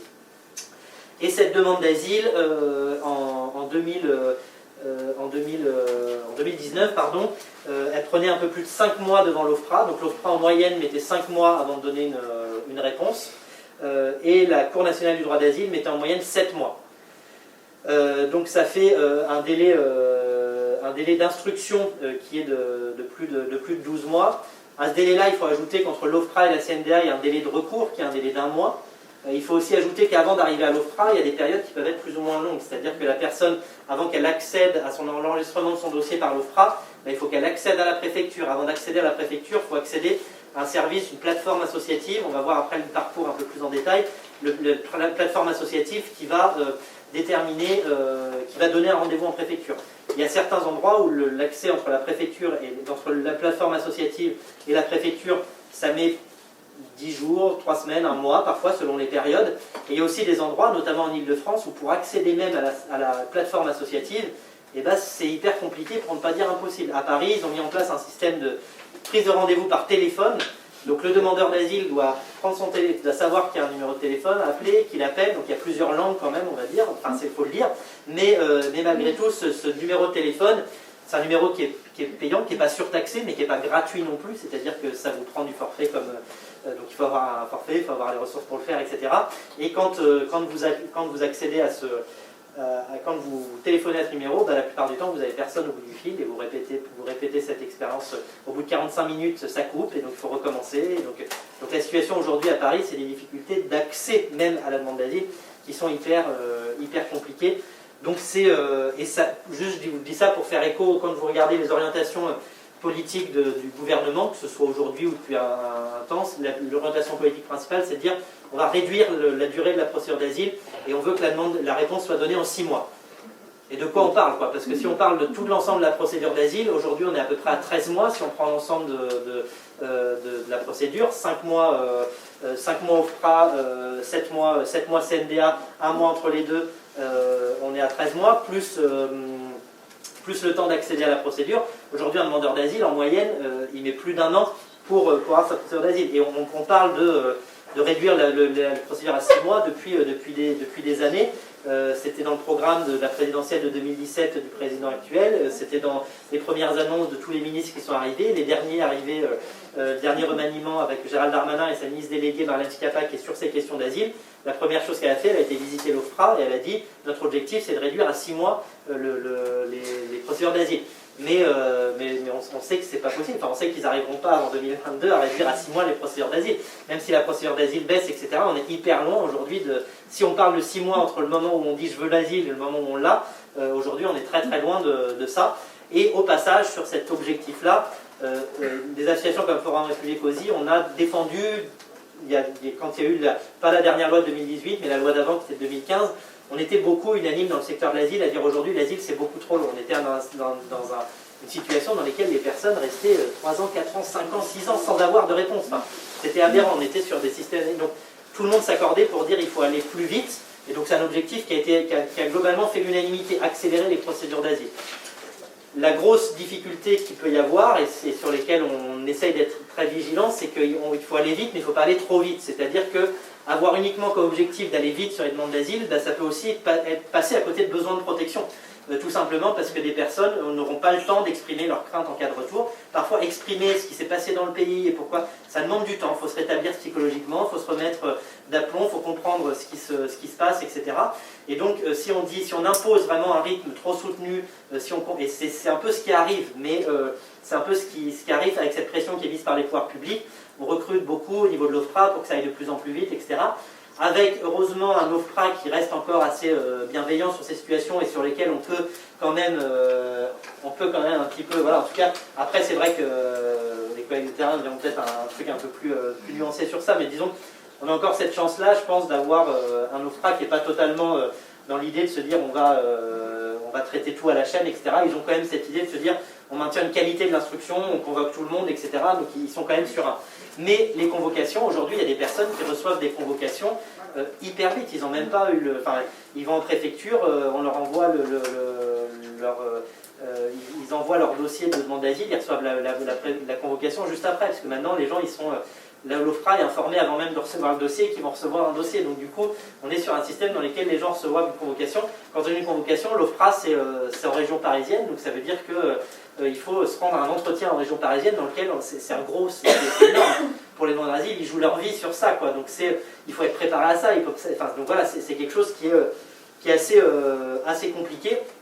Donc voilà, donc du coup, aller vite, pourquoi pas, aller trop vite, non. Et avoir comme objectif uniquement dans les politiques publiques d'asile d'aller plus vite, que ce soit l'objectif majeur, l'indicateur d'une politique d'asile réussie, que ce soit aller vite, non, ça n'a pas de sens. Un système d'asile efficace et qui marche, c'est un système qui ne passe pas à côté de besoins de protection. C'est pas un système qui va vite, c'est pas un système. Et donc pour ne pas passer à côté de besoins de protection, ça suppose plein de choses, mais le critère aller vite, c'est pas le critère qui devrait être le critère principal des politiques d'asile. Il y a une question. Après, j'imagine que l'intérêt du gouvernement, c'est pas que les personnes aient leur asile plus vite, c'est aussi de faire des économies, non? Parce que pendant tout ce temps que les personnes sont en demande d'asile, ils sont censés être logés, ils sont censés recevoir une aide financière. Oui, effectivement. Effectivement, donc ils sont. Je ne pense pas que la ministre a voulu vraiment qu'on facilite la vie de ces personnes. Ah non, c'est sûr. Ouais. Mais en fait, au départ, dans cet objectif de réduction des délais, qui a été porté justement dans la loi de 2015, en fait la loi de 2015 qui était celle aujourd'hui, la dernière loi sur l'asile, c'est une loi de 2018. Avant ça, il y avait une loi de 2015. La loi de 2015 avait été précédée d'une concertation de 2 ans avec les associations, etc. Et là, il y avait effectivement cette idée quand même, y compris de la part des pouvoirs publics, de se poser la question de quel était le meilleur système, non seulement pour l'État, pour les finances publiques, etc., ce qui est quand même effectivement la priorité des politiques publiques, mais aussi pour les demandeurs d'asile. Il y avait quand même un peu cette considération-là, et c'est vrai qu'elle est de moins en moins prise en compte, et aujourd'hui, l'intérêt ce qui est pris en compte, c'est effectivement que ça coûte moins cher, qu'on puisse plus rapidement envoyer les personnes, parce que s'ils restent trop longtemps, ils s'installent, etc. Enfin, c'est ces logiques-là qui sont à l'œuvre. Oui, mais alors du coup, dans ce cas-là, on passe aussi à côté de nombreux besoins de protection. Si on va trop vite. Mais même là, je veux dire... En fait, aucun système, quand je disais un système d'asile, c'est un système qui ne passe pas à côté de besoins de protection, ça reste un objectif inatteignable, dans le sens où on peut pas, c'est pas des machines, on peut pas, ça reste de l'humain, et donc on passe à côté de besoins de protection. Et tous les jours, on passe à côté, l'OFPRA passe à côté de besoins de protection, la CNDA passe à côté de besoins de protection, et même le système d'asile le plus optimal du monde, eh bien, il passera à côté de besoins de protection parce qu'il y a derrière un humain qui peut se tromper dans son appréciation, etc. Mais quand je dis il faut pas passer à côté de besoins de protection, c'est réduire les possibilités de passer à côté d'un besoin de protection. Et si on va très vite, il y a des gens qui sont tout simplement dans l'incapacité d'exprimer ce qui s'est passé dans le pays. Ils ont ce qu'on appelle un syndrome post-traumatique, ils arrivent à l'OFPRA, qu'est-ce qui s'est passé? Hop, il y a un blanc sur ce qui s'est passé dans le pays. Donc ils sont dans l'incapacité. Donc on va dire ok, rejet OFPRA, rejet CNDA, décision d'éloignement et possible éloignement de ces personnes-là dans leur pays. Et à l'arrivée, ces personnes-là, ça peut être torture, assassinat, etc., etc. Enfin, l'enjeu, il est là. Quand je dis l'enjeu, il est vital. Le système d'asile, c'est ça. C'est est-ce qu'on va accorder à des gens la protection, ou si on se trompe et qu'on n'accorde pas la protection à quelqu'un qui rentrait dans les critères et qui est menacé dans son pays, le risque, il est là. C'est pour ça qu'il y a un risque qui est hyper important et qu'il y a un enjeu qui est très fort autour de ce droit d'asile.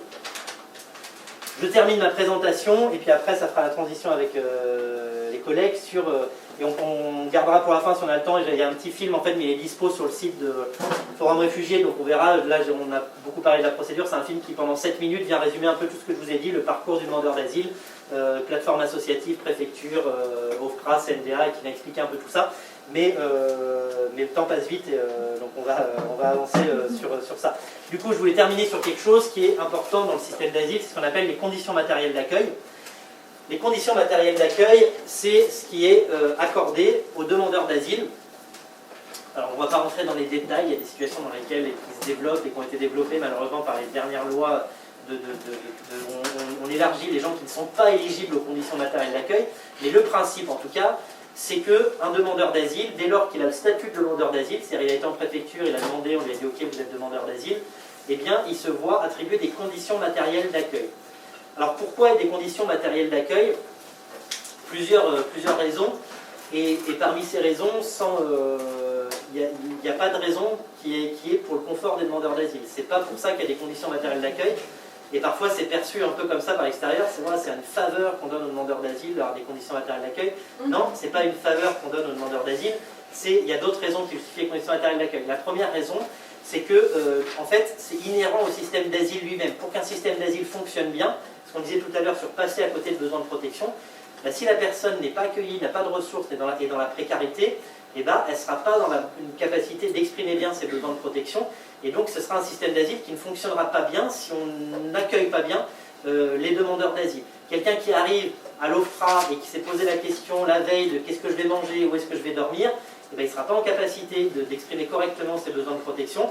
Et donc l'OFPRA ne sera pas en capacité de lui donner une protection. Donc c'est un élément qui n'est pas un détail du système d'asile, les conditions d'accueil, c'est un élément qui est inhérent à un système d'asile qui fonctionne bien, c'est un système qui comporte des bonnes conditions d'accueil pour les demandeurs d'asile. Oui. Mais pourtant, c'est peut-être mon avis, mais ces conditions matérielles d'accueil, elles sont carrément bancales. Oui, non, mais là, je vous parle de théorie, après on va dire... Voilà. Là, je vous explique pourquoi c'est important qu'il y ait des conditions matérielles d'accueil. Et pourquoi ça ne veut pas dire que dans la pratique... Non, parce que dans la pratique, il y en a qui arrivent complètement désorientés et en n'ayant pas mangé... oui. Dans la pratique, il y a tout à fait. un demandeur d'asile sur deux qui est hébergé. Ouais. Donc effectivement, la merci pratique... pour les 1,80 € de plus par jour. C'est vrai que ça nous aide vachement. Du coup, c'est 7,40. C'est 7,40. C'est 7,40 par adulte en plus par jour. Okay. Mais au demeurant, on est bien d'accord, c'est pas ça qui change la donne sur la précarité, la vulnérabilité de la situation. Mais c'est ça ce qui... compte pas le besoin d'hébergement social. En fait, je vous citais cet enjeu-là parce que si vous discutez avec l'OFPRA, par exemple, l'OFPRA aussi, eux, ils préfèrent que les gens soient bien accueillis, qu'ils soient hébergés, etc. Parce que même pour eux, pour faire un travail d'instruction d'une demande avec quelqu'un qui n'est pas bien sur son quotidien, l'OFPRA n'est pas à l'aise à le faire non plus, quoi. Donc en fait, voilà. Donc une première raison, c'est conditions, c'est pour qu'un système d'asile fonctionne, il faut qu'il y ait des conditions matérielles d'accueil. La deuxième raison, c'est que les demandeurs d'asile, c'est des potentiels réfugiés, des potentielles personnes protégées. Et quand on protège quelqu'un, quand on dit vous avez la protection de Genève, en fait, ce qui est le mécanisme intellectuel qui est posé dans la Convention de Genève, c'est qu'on reconnaît un statut, mais qui était existant en fait dès que la personne arrivait, c'est-à-dire dès qu'elle a mis le pied sur le territoire, et elle était réfugiée en fait. Après, il y a la procédure qui a permis de reconnaître, de donner le statut. Mais donc si des personnes qu'on est amené à intégrer, à garder sur le territoire national et à dire vous faites partie de notre communauté nationale, etc., si on les a laissés à la rue sans condition d'accueil pendant des mois, des années, pendant plusieurs asiles, il y a un genre de dysfonctionnement dans le concept même d'accueil de personnes qui seront potentiellement réfugiées plus tard et protégées par la France. Une dernière raison qui n'est pas des moindres non plus, c'est que les demandeurs d'asile n'ont pas le droit de travailler. C'est-à-dire que les demandeurs d'asile, on leur donne des ressources.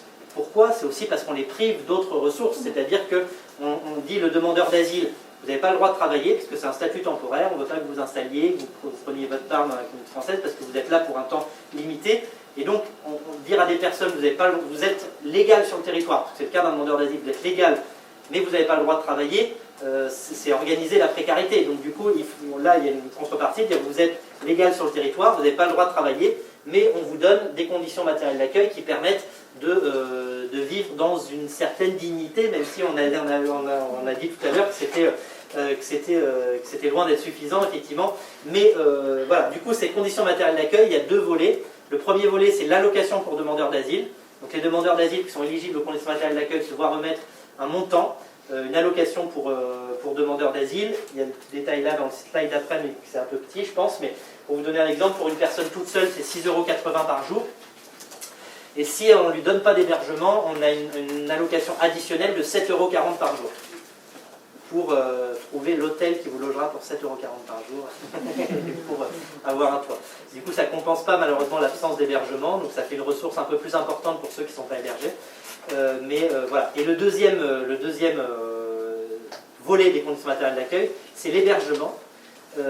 Et là, comme ça a été dit, effectivement, l'hébergement, c'est aujourd'hui, malheureusement, il y a moins d'un demandeur d'asile sur deux qui bénéficie d'un hébergement.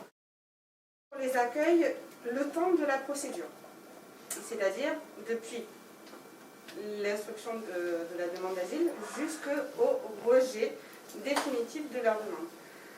On va peut-être pas rentrer dans les détails des origines, on va dire, des personnes qui peuvent modifier la procédure dans laquelle elles sont et du coup leur prise en charge en CADA. Ce serait beaucoup trop compliqué, mais sachez juste, retenez juste qu'il peut y avoir des différenciations en fonction des origines, mais si besoin, on le développera tout à l'heure.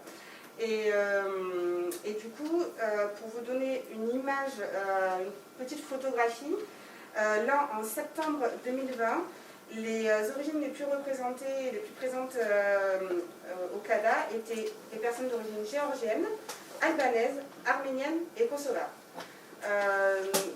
Notamment, on explique cela parce que ces personnes d'origine-là peuvent aussi présenter régulièrement des pathologies, et le centre dans lequel je travaille est un des rares centres à être PMR, donc personnes à mobilité réduite, ce qui signifie avoir des appartements dédiés, avoir un ascenseur, et c'est un dispositif qui a été refait tout récemment. Donc du coup, dans lequel il y a des conditions sanitaires, on va dire, un peu plus élaborées que dans d'autres centres que vous avez peut-être l'occasion de visiter.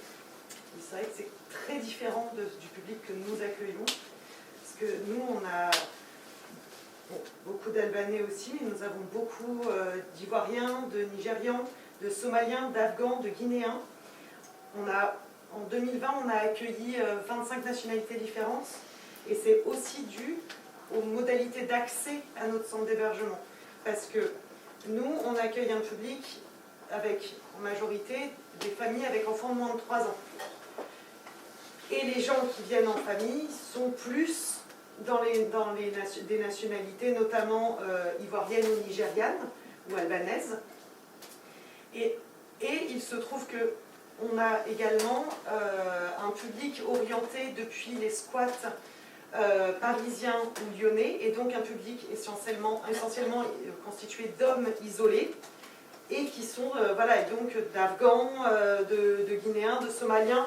Donc c'est aussi pour ça, avec ces modalités d'accueil, qu'on se retrouve avec des situations et des nationalités très différentes selon les dispositifs sur lesquels on travaille. Et il y a aussi un autre élément, c'est qu'il y a quand même une répartition, on va dire, départementale en fonction des nationalités. Naturellement, évidemment, on va aller dans les sites où on sait qu'on peut retrouver ses pairs. Donc, ce qui justifie aussi les nationalités qu'on rencontre actuellement. Vous avez déjà des questions? Il y a combien de CADA et de FUDA à Lyon? Il y a combien à Lyon? Ouais. Alors, Oui, c'était bien répéter la question. Il y a combien de CADA et de FUDA à Lyon? Alors, du coup, à Lyon, il n'y a pas de CADA. À Lyon même. Enfin, dans la métropole. Dans la métropole des Andes. À Saint-Jérôme, exactement. Il y a le CADA de Saint-Jérôme, merci. Ouais. Dans l'agglomération. Mais là, on parle que des nôtres. Mais Oui, parce qu'il n'y a pas que des centres d'hébergement qui sont que Forum Réfugiés a ouvert. Il y a aussi d'autres associations qui sont sur le secteur. Sur Lyon ou la métropole de Lyon, j'en sais rien. Mais une vingtaine. Franchement, c'est ça, je pensais. Une vingtaine, je dirais. Je pense, ouais. Tout dispositif confondu. On peut peut-être faire une pause maintenant si ça vous va, à moins qu'il y ait une autre question tout de suite. Non, après. Ouais.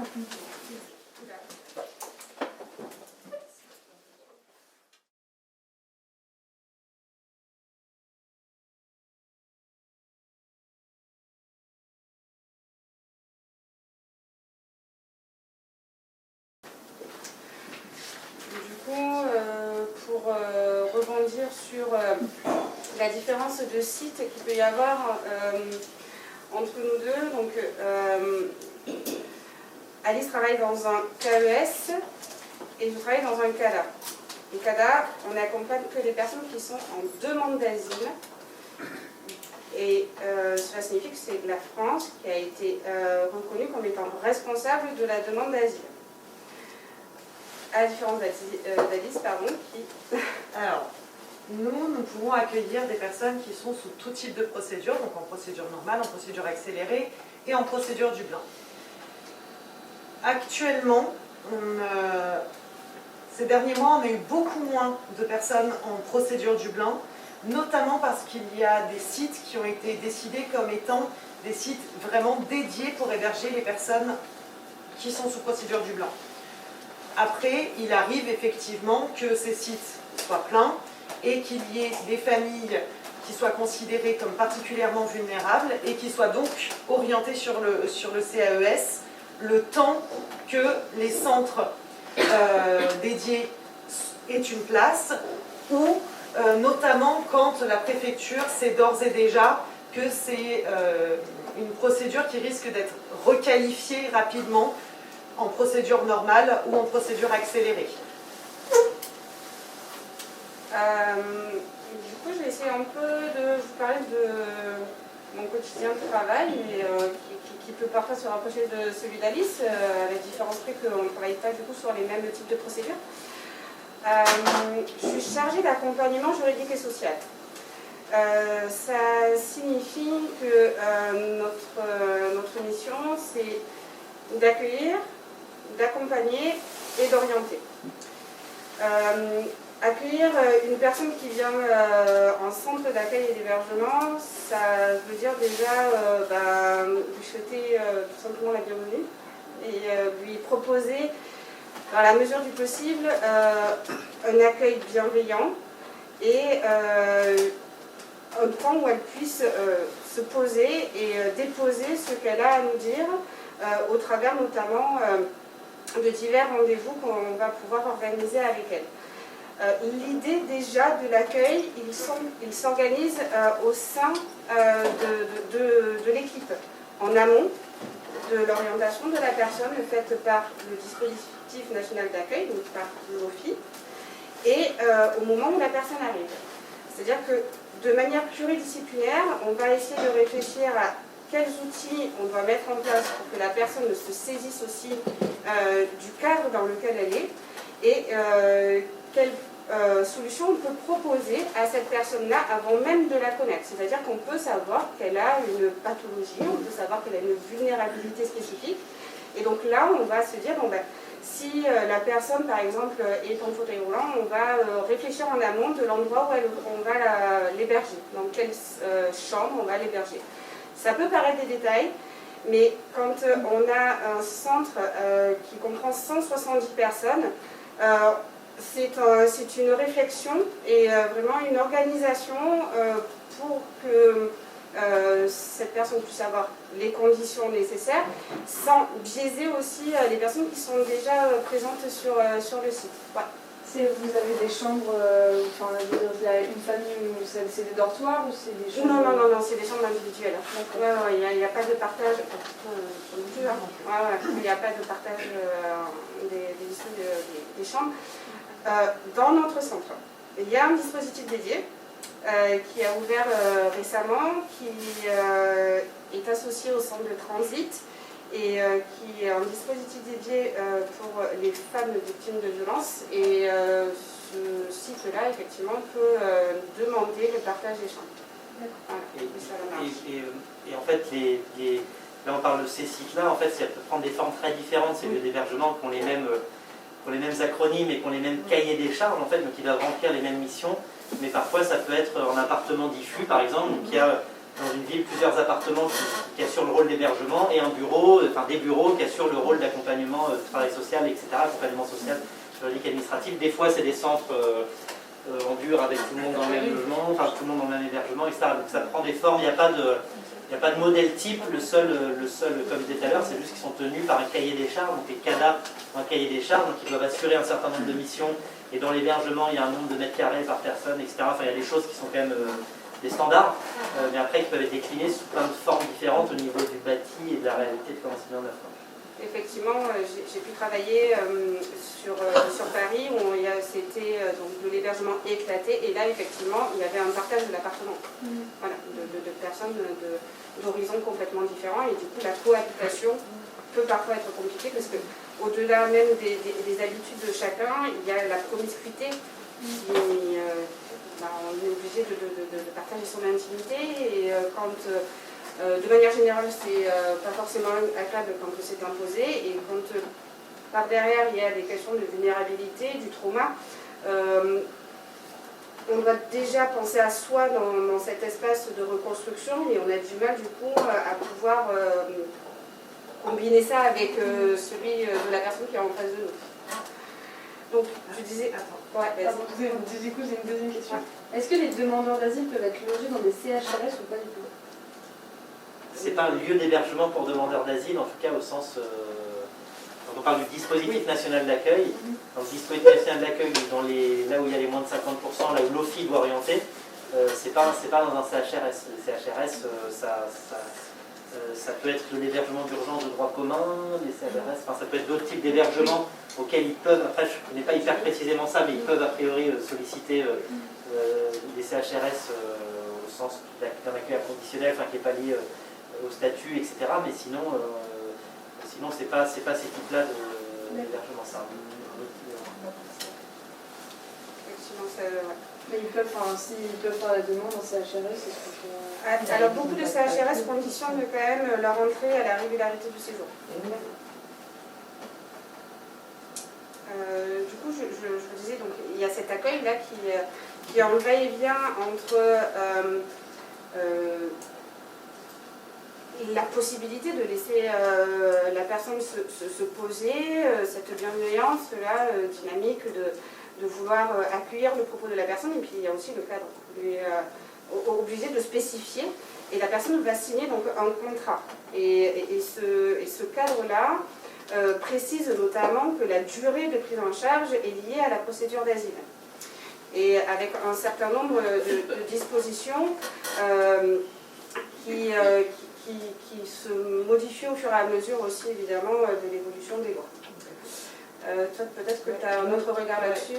Nous, c'est vrai que c'est un peu différent parce qu'il y a l'ajout dans le contrat qui indique une durée de prise en charge au CAES de 30 jours. Alors attention, ces 30 jours, ça ne veut pas dire qu'à l'issue des 30 jours, si la personne n'est pas orientée ailleurs, elle retourne à la rue. C'est absolument pas le cas. C'est simplement que le CAES intervient en début de procédure le temps que l'OFI puisse trouver une place adaptée à la situation du ménage, et ce, sur le territoire national. C'est-à-dire qu'une personne qui est arrivée à Lyon, qui a dit à la préfecture qu'elle voulait déposer sa demande d'asile, peut être orientée immédiatement en CAES et 5 jours après être orientée à Toulouse. C'est l'OFI qui prend en charge leur trajet, nous on les accompagne jusqu'à la gare, on leur prend le billet de train, ce n'est pas eux qui s'y rendent par leurs propres moyens. Cependant, la différence énorme qu'il peut y avoir avec les CADA, c'est que nous, dans le contrat, on ne prend en charge les personnes que durant la durée où l'OFI les autorise à rester chez nous. Et c'est une grosse différence parce que, pour le coup, dans justement le type d'accueil que nous pouvons offrir aux personnes, même si évidemment il est à cœur de les accueillir dans les meilleures conditions possibles, avec bienveillance au sein de toute l'équipe, au demeurant, on a beaucoup moins de temps pour pouvoir leur permettre de se poser, de prendre leur marque, de faire confiance, pour ensuite déposer leur histoire. Parce que justement, on sait que potentiellement, l'OFI peut nous dire, demain, cette famille doit être transférée de l'autre côté de la France.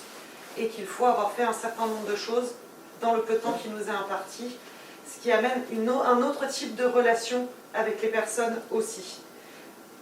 Et tout ça, sans qu'on sache combien de temps ça va durer, parce que potentiellement, ça peut être 3 jours, mais ça peut être 1 an.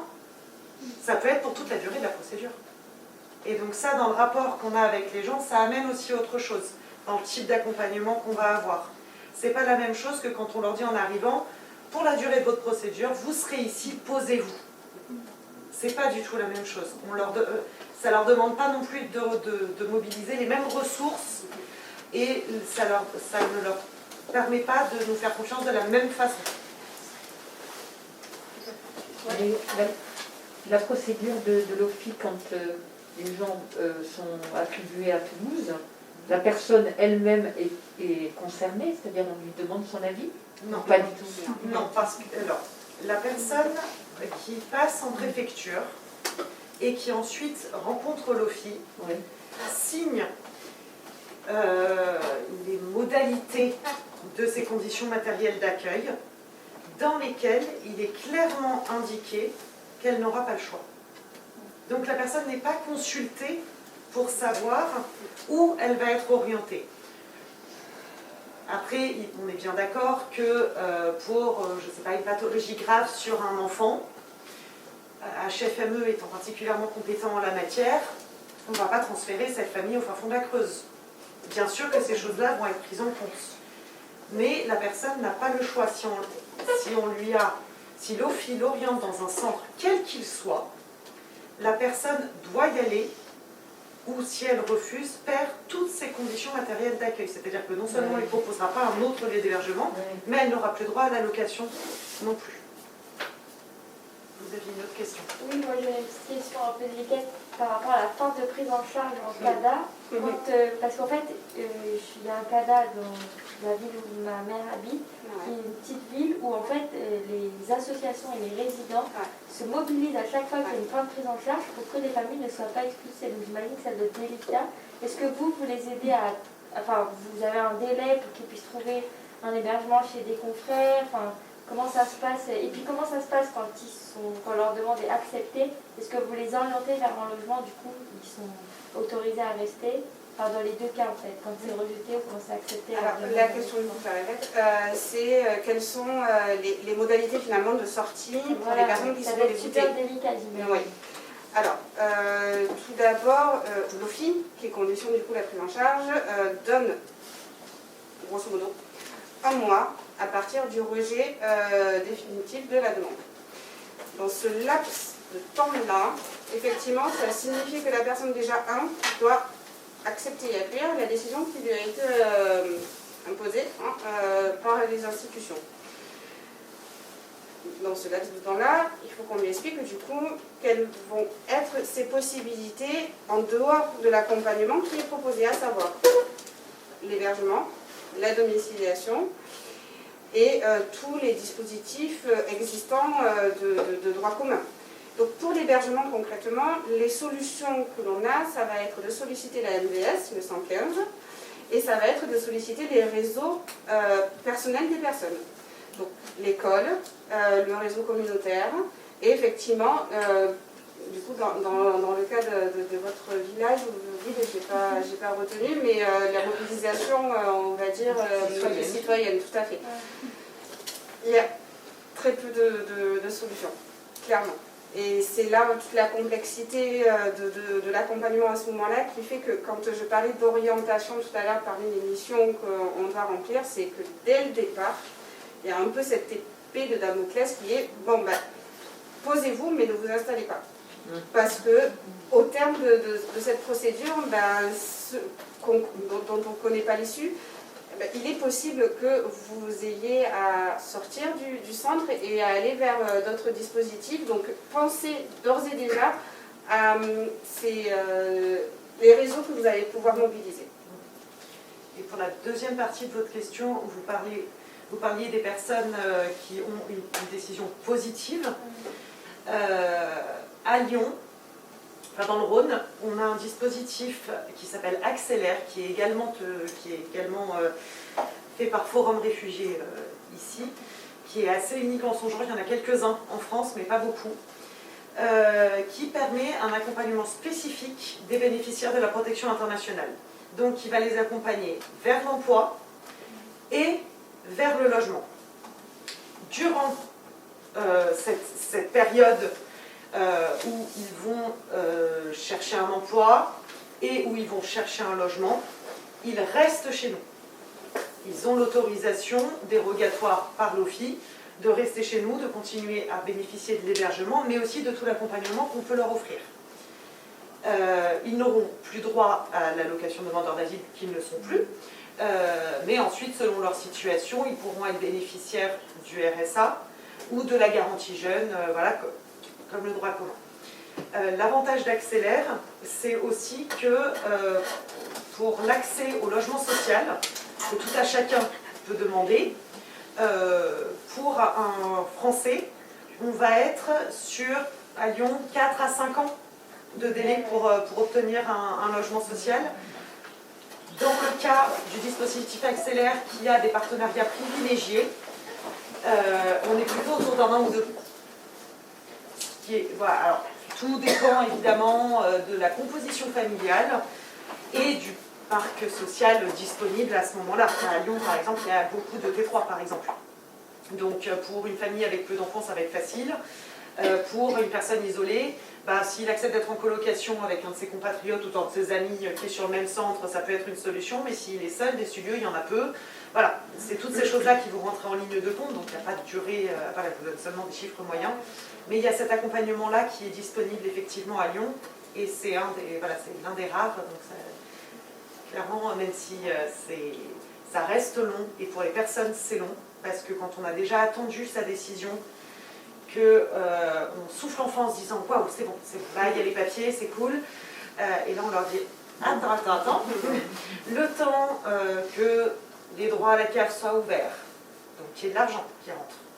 Ensuite, le temps que les cours de français qui sont prévus par l'OFII, le temps qu'il y ait les ouvertures de formation d'emploi, le temps qu'on accède au logement, tout ça, ce sont des choses qui prennent du temps et qui sont aussi difficiles à gérer pour les personnes. Et c'est tout l'avantage d'avoir cette possibilité dérogatoire par l'OFII de les maintenir en centre. Il y a donc la possibilité de rester en centre, mais il y a aussi une possibilité d'orientation vers ce qu'on appelle des centres provisoires d'hébergement qui sont à destination des personnes qui ont obtenu une protection. Ces centres provisoires d'hébergement qu'on appelle CPH sont sous l'égide de l'OFII. Et à l'intérieur desquels, donc du coup, il y a de l'hébergement, mais il y a aussi un accompagnement qui va être spécifique vraiment à des personnes en insertion et avec du coup des chargés d'accompagnement qui ont un autre regard que le nôtre sur l'insertion et puis la considération éventuellement des formations que les personnes veulent faire au travers des formations qu'elles ont pu avoir, de leurs envies. Et il peut y avoir du coup parfois un décalage entre la vie qu'elles ont eue au pays et la vie qui leur est offerte. Juste pour compléter sur ce que vous disiez, du coup cette problématique est quand même assez importante dans les lieux d'hébergement. Aujourd'hui, au niveau national, c'est un peu plus de 20% aujourd'hui des places du dispositif national d'accueil qui sont occupées par des réfugiés ou des déboutés. C'est-à-dire que voilà, il y a 80% de nos comptes. Je dis ça parce que du coup, par exemple, il y a 100 000 places aujourd'hui d'accueil, en gros, dans le dispositif national d'accueil, mais en fait, il n'y en a pas 100 000 qui sont occupés par des demandeurs d'asile. Il y en a moins que ça. C'est pour ça aussi qu'on tombe sur les 50%, on disait tout à l'heure. Il y a à peu près 160 000 personnes en cours de procédure d'asile aujourd'hui. 100 000 places d'accueil, on pourrait dire ok 100 000, 60 000, sauf que ces 100 000 places n'accueillent que 80 000 demandeurs d'asile. Et le reste, c'est un autre public, et déboutés ou réfugiés, avec certains qui sont en présence autorisée, c'est-à-dire ce qui a été dit là, les déboutés qui ont le droit de rester jusqu'à 1 mois, les réfugiés qui peuvent rester jusqu'à 6 mois dans les lieux d'hébergement, donc ceux-là, ils ont le droit d'être là, et aussi des déboutés ou des réfugiés qui sont ce qu'on appelle en présence indue, c'est-à-dire qu'ils sont dans les centres et ils n'ont pas le droit, selon les textes de loi, d'y rester.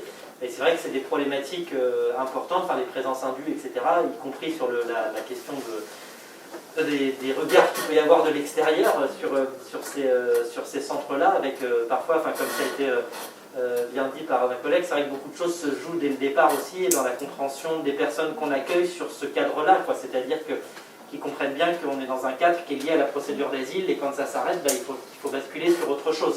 Et des fois les personnes le comprennent bien et des fois les acteurs extérieurs ne le comprennent pas non plus. C'est-à-dire que des fois, il y a aussi, alors c'est peut-être moins le cas sur Lyon où il y a peut-être moins je sais pas du coup ce regard des autres associations ou autres sur voilà.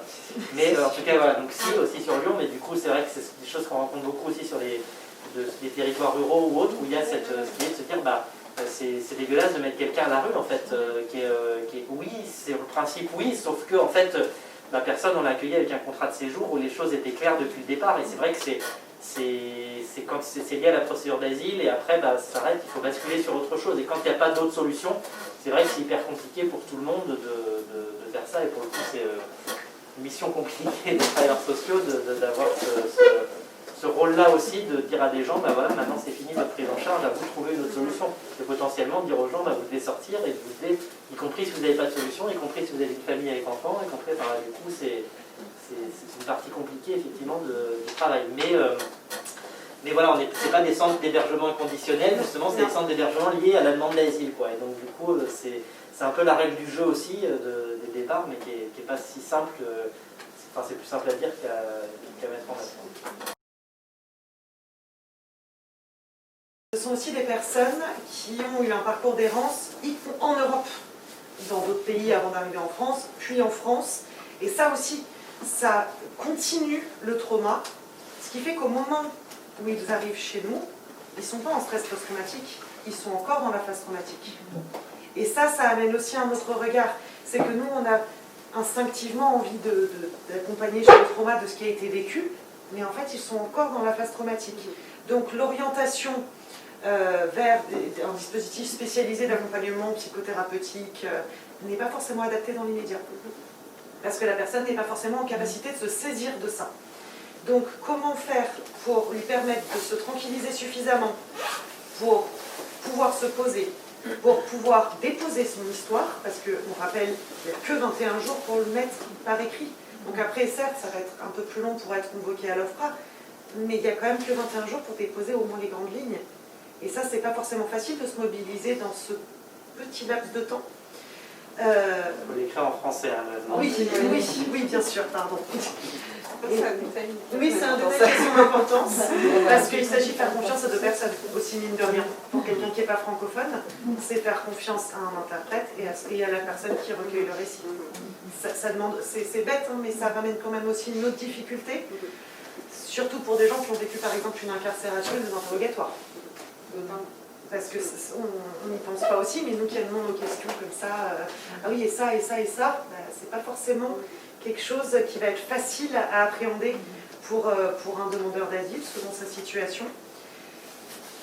Et ensuite, il faut arriver à se mobiliser pour tout un tas d'autres choses. Parce que, mine de rien, ça peut être aussi l'accès à l'hébergement. C'est aussi potentiellement la première fois qu'on peut avoir accès à une écoute, oui, mais aussi à un suivi sanitaire. Et là, on bute sur autre chose. Quand nous, on accueille des personnes qui viennent d'arriver en France, depuis le 1er janvier, les demandeurs d'asile adultes ne peuvent déposer un dossier auprès de l'assurance maladie qu'au bout de 3 mois de présence en France. Ce qui fait qu'un adulte qui vient d'arriver, on va devoir attendre 3 mois pour faire sa demande, puis 2 mois pour recevoir son attestation de C2S.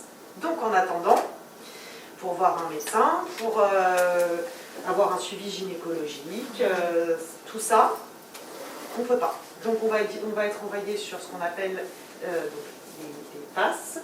J'ai encore utilisé un acronyme. Permanence d'accès aux soins de santé. Merci. Pour pouvoir avoir accès à ces médecins, sauf que forcément, c'est des dispositifs qui sont complètement saturés et donc qui ne permettent pas forcément aussi ce suivi comme on peut avoir avec son médecin traitant, qu'on voit régulièrement, qu'on a identifié, à qui on fait confiance. Et tout ça, c'est des choses qui sont compliquées aussi à appréhender pour les personnes. Et donc, dans tout notre accompagnement, c'est d'arriver à orienter avec justesse dans l'optique de suivre le rythme de la personne. C'est bien la grosse différence avec l'assistanat, où on fait tout à la place d'eux. Là, il s'agit vraiment de faire au rythme de la personne, à l'étape où elle en est. en fonction de ses besoins. Et ça demande à la personne d'être un peu proactive là-dedans. Et dans un dispositif comme le nôtre où on ne sait pas combien de temps va durer l'accompagnement, c'est pas forcément évident. Et donc il s'agit souvent de simplement poser des petites graines et qui ne vont pas forcément éclore tout de suite. Et donc peut-être d'autres retireront les pelotons. Mais et peu importe, c'est vraiment apporter juste ces petites graines de Madame, Monsieur, je pense que ça pourrait éventuellement vous aider. Moi je pense que votre situation me fait, voilà, ça peut être ça. Pourrait amener à ça. Mais après la personne s'en saisit ou s'en saisit pas en fonction de là où elle en est. C'est aussi ça le travail d'accompagnement que nous pouvons faire au quotidien. Et pour du coup rebondir dans les joyeusetés, donc on a 3 mois maintenant pour d'attente pour obtenir une protection universelle, enfin la C2S. Mais quand on dépose une demande d'asile et quand on introduit cette demande d'asile, on doit, si on le souhaite, faire une demande de titre de séjour dans les 2 ou 3 mois suivant le passage à la préfecture. Donc, si on a un problème de santé, on a 3 mois pour faire cette demande-là à la préfecture. Au-delà des 3 mois, on ne peut plus faire de demande, sauf si éléments nouveaux permettant de pouvoir considérer la situation de santé de la personne. Cela signifie que on doit attendre 3 mois pour avoir une protection maladie, et on a 3 mois pour faire une demande de titre de séjour sur la base de la maladie. Comment on fait pour aller voir un médecin, avoir un diagnostic suffisamment détaillé permettant, ou même un certificat non descriptif permettant l'ouverture du dossier à la préfecture, et en même temps de ne pas avoir de droit. Et ça, nous avons, merci, la loi qu'on appelle gentiment Colomb. Voilà. C'est une des joyeusetés, comme je disais, de cette réforme-là, qui, malgré tout, a des conséquences dans le quotidien de notre travail, évidemment, mais aussi vis-à-vis des personnes qui sont dans une ambivalence et dans un système administratif qui est... oui, déjà il n'est pas compréhensible. Quand on a nous-mêmes nos démarches à faire, mais quand on vient d'un système où l'administration est totalement différente, là il faut chaque fois essayer d'expliquer des choses, et ce qui fait qu'au défaut on se retrouve en total décalage avec des personnes qui nous disent mais pourquoi vous ne le faites pas vous? Si seulement vous pouvez demander, ce serait beaucoup plus simple, et tout ça avec les questions de délai, etc. Est-ce que la question de ces 2 mois, 3 mois, ça vous paraît clair pour la demande de titre de séjour? Ouais.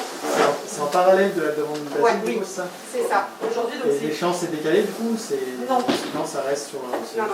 Depuis le 1er mars 2019, toute personne qui passe en préfecture pour dire qu'elle veut déposer une demande d'asile en France se voit remettre, en même temps que le formulaire qu'on vous a montré tout à l'heure, un document lui indiquant les modalités d'accès à ce qu'on appelle la demande concomitante. Donc c'est-à-dire qu'on dit, pour caricaturer un petit peu, si en plus de votre demande d'asile, vous remplissez les critères d'un autre titre de séjour, vous devez le faire savoir à la préfecture dans un délai de 2 mois, rallongé d'1 mois dans le cas de la maladie justement, pour avoir le temps de poser un diagnostic.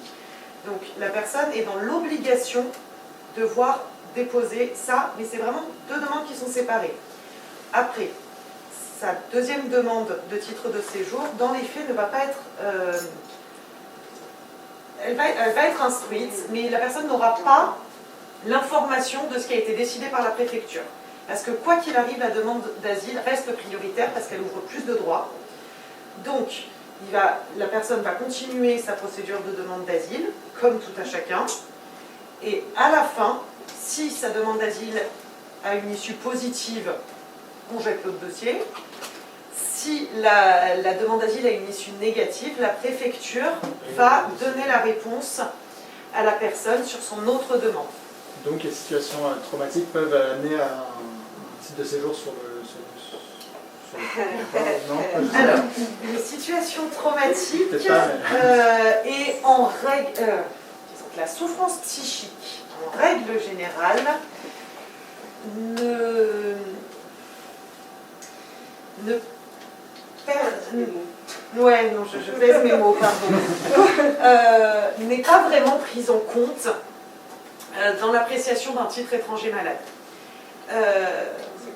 C'est très compliqué, notamment parce que les conditions d'accès pour le titre de séjour d'étranger malade, c'est de souffrir d'une pathologie qui engage le pronostic vital ou vraiment les capacités motrices voilà, ou mentales, voilà, de façon à réellement impacter la vie de la personne, de pouvoir l'handicaper réellement. Et en plus, il faut venir d'un pays dans lequel, normalement, la totalité du traitement et du suivi médical qui est offert en France ne peut pas être mis en place. Bon, cette deuxième partie, c'est beaucoup plus compliqué dans l'appréciation de la préfecture, mais c'est un autre sujet. En fait, là, tout ça, on bascule sur le droit des étrangers Voilà. classique. Ouais. On parle beaucoup de titre de séjour pour soins, parce qu'en pratique, c'est ça le type de séjour qui est ouvert, mais finalement, ce qu'on disait là, c'est que toute demande concomitante, toute demande de régularisation à un autre titre doit être faite dans ce délai-là. Et là, on tombe sur les difficultés d'accès à un titre de séjour en France qui sont pas particulières à un demandeur d'asile, mais un étranger en France qui a une maladie, il peut, selon le droit, demander un titre de séjour pour soins, et c'est ce titre-là qui s'ouvre à lui, mais en pratique c'est hyper compliqué, et encore plus quand effectivement la pathologie, c'est une pathologie psychique, pour le coup en pratique c'est très compliqué de faire valoir ça pour ce qui a été expliqué. Mais du coup là c'est effectivement, c'est un autre volet du droit des étrangers qui est assez distinct et qui est en lui-même une complexité encore plus folle peut-être que ce qu'on a Mais c'est vrai que cette demande concomitante, ce dispositif-là change aussi notre travail dans l'accompagnement, parce que ça nous demande d'autres compétences qui n'étaient pas forcément celles que nous on a par ailleurs, parce qu'on a des parcours qui font qu'avant on a eu cette expérience-là, mais ce n'est pas le cas de tous nos collègues, donc ça demande aussi de mobiliser d'autres compétences, de se former sur ces sujets-là, sur lesquels on n'avait pas forcément besoin d'être formé avant, mais ça demande aussi pour la personne de se mobiliser, comme tu disais tout à l'heure, sur deux fronts différents en même temps. Et ça aussi, c'est vrai que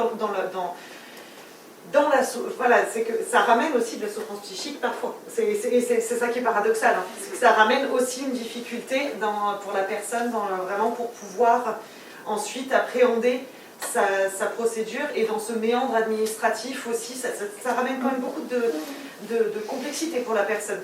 Et vous voyez, là, le simple fait de différencier l'asile et le séjour, c'est nébuleux. Oui. Les personnes même concernées peuvent souvent évoquer mais si je fais une demande de titre, est-ce que ça va avoir des conséquences sur ma demande d'asile? Et effectivement, comment essayer de se retrouver là dans tout ce bazar quand en plus on sait qu'on va avoir une convocation à l'OFPRA dans les jours qui viennent. Cette question-là pardon. Allez-y. Non, mais peut-être que vous avez Non, mais non. C'était pour savoir du coup quels peuvent être ces critères pour avoir accès à un type de séjour autre que la maladie. Alors, il y en a une très longue liste. D'accord, c'est vraiment le droit des étrangers. Parce qu'en fait, le droit d'asile n'est qu'un titre de séjour parmi beaucoup d'autres. Alors, il est remis une liste non exhaustive à la personne dans sa langue au moment du passage en préfecture, justement pour lui donner une idée, justement des titres les plus courants, d'accord. Après, il en existe beaucoup, hein. On peut être conjoint de français, parent d'enfants français, il peut y avoir, il y a les titres de séjour, il y a les titres de séjour salariés, les titres de séjour étudiants, tout ça, ce sont des choses qui permettent d'avoir un droit au séjour en France pour un autre motif que l'asile. Et qui sont hyper réduites en pratique, notamment parce que la plupart de ces titres de séjour sont conditionnés à une entrée régulière sur le territoire. Il faut avoir, si on veut demander un titre de séjour étudiant, il faut avoir demandé un visa étudiant. Donc globalement, ça correspond assez peu aux situations de demandeurs d'asile, à part effectivement la situation de titre de séjour santé, sur lequel il peut y avoir un lien. C'est pour ça qu'on parle beaucoup de ça. Mais quand je disais c'est un autre champ, c'était aussi un peu pour évacuer ce sujet-là, dans un sens pour dire finalement le droit des étrangers c'est une complexité en soi et c'est une matière en soi qui est à part en fait de tout ce dont on parle là. C'est le séjour des étrangers en France qui est, on pourra en parler hyper longtemps, mais c'est faire les titres de séjour, etc. Je vous en ai très loin. Je suis pas sûre d'avoir réponse aux questions. Et c'est non, mais c'est ça qu'on perçoit pas forcément de l'extérieur, c'est aussi une autre compétence juridique, c'est-à-dire que nous on est spécialiste du droit d'asile, on n'est pas spécialiste du droit des étrangers. Ça peut paraître bizarre de l'extérieur parce qu'on se dit bah c'est la même chose, non, c'est pas la même matière quasiment. Et quand on voit tout à l'heure, vous citez le code de l'entrée et du séjour des étrangers et du droit d'asile, c'est-à-dire que le code en lui-même distingue le droit des étrangers et le droit d'asile. C'est deux choses différentes, même d'un point de vue. Même d'un point de vue conceptuel, le droit des étrangers, c'est l'État qui décide qui rentre, qui sort, et il décide ça souverainement, il peut changer ça comme il veut. Tout à l'heure, vous disiez, il y a la Constitution qui protège ça, le droit des étrangers, c'est pas un droit fondamental. La France peut dire demain, on n'accueille plus d'étudiants, ou elle peut dire demain, on n'est plus de titre de séjour santé, elle pourra le faire souverainement, sans problème, voter ça au Parlement, et on change la loi sur ça. Donc c'est assez différent du droit d'asile, qui est l'exercice d'un droit fondamental. Voilà, on est sur deux sujets, quoi, assez différents. Et effectivement, ça se recoupe à certains moments et c'est ce qui fait qu'on se retrouve à ne pas être en capacité de pouvoir répondre à toutes les questions de fait. Mais cette question-là de l'accompagnement, du coup, donc sur la procédure d'asile, va aussi être, au-delà même de la procédure purement administrative, être parfois empreinte d'un certain nombre de choses. Donc je parlais tout à l'heure de trauma, etc. Et puis il peut y avoir aussi toutes les questions de relationnel, au sein du centre dans lequel les personnes sont prises en charge et au sein même du rapport qu'il peut y avoir avec les chargés d'accompagnement, ce qui fait que constamment, au sein de l'équipe dans laquelle je travaille, on se questionne sur la méthode à employer pour ne pas stigmatiser, ne pas reporter les préjugés et entendre la personne telle qu'elle est face à nous et au travers, comme je disais, de son rythme. Et pour être au travers de son rythme, un certain nombre de rendez-vous sont nécessaires et ce qui est assez intéressant, c'est que dans le centre dans lequel je travaille, on est en binôme sur l'accompagnement des personnes. Et donc du coup, on peut partager aussi le regard sur les situations. Quand quelque chose nous est déposé dans le cadre d'une demande d'asile, on peut aussi apporter un regard différent à la personne qui va l'accompagner sur les ensembles santé sociale. Et c'est là tout l'intérêt de la collaboration et de la réflexion en commun. Voilà. C'est que c'est pas du tout le cas sur notre dispositif. Ouais. Alors ça a ses avantages et ses inconvénients aussi, hein, parce que du coup quand on a une vision globale des situations, on sait peut-être aussi comment les appréhender. Il y a des fois où on peut passer à côté d'une information à transmettre aux collègues et on se rend compte que quelques temps plus tard que et ça me fait penser du coup l'accompagnement que j'ai pu faire tout récemment d'une personne avec laquelle on a fait le dossier d'asile. La personne est passée à la préfecture, on a dû remplir le dossier OFPRA. Et un dossier OFPRA, quand on est en PADA, à la plateforme, les chargés d'accompagnement ont 2 heures pour faire le dossier. C'est-à-dire on a 2 heures pour le remplir et faire le reste. Mais là, concrètement, j'ai mis 8 heures avec ce monsieur. Parce qu'au fur et à mesure, déjà, c'est la première fois qu'il déposait son histoire. Déjà, on ne se connaît pas, donc on apprend à faire connaissance. Et puis, petit à petit, il y a plein de choses qui arrivent dans le fond de son récit. On parle trauma, évidemment, on parle addictologie.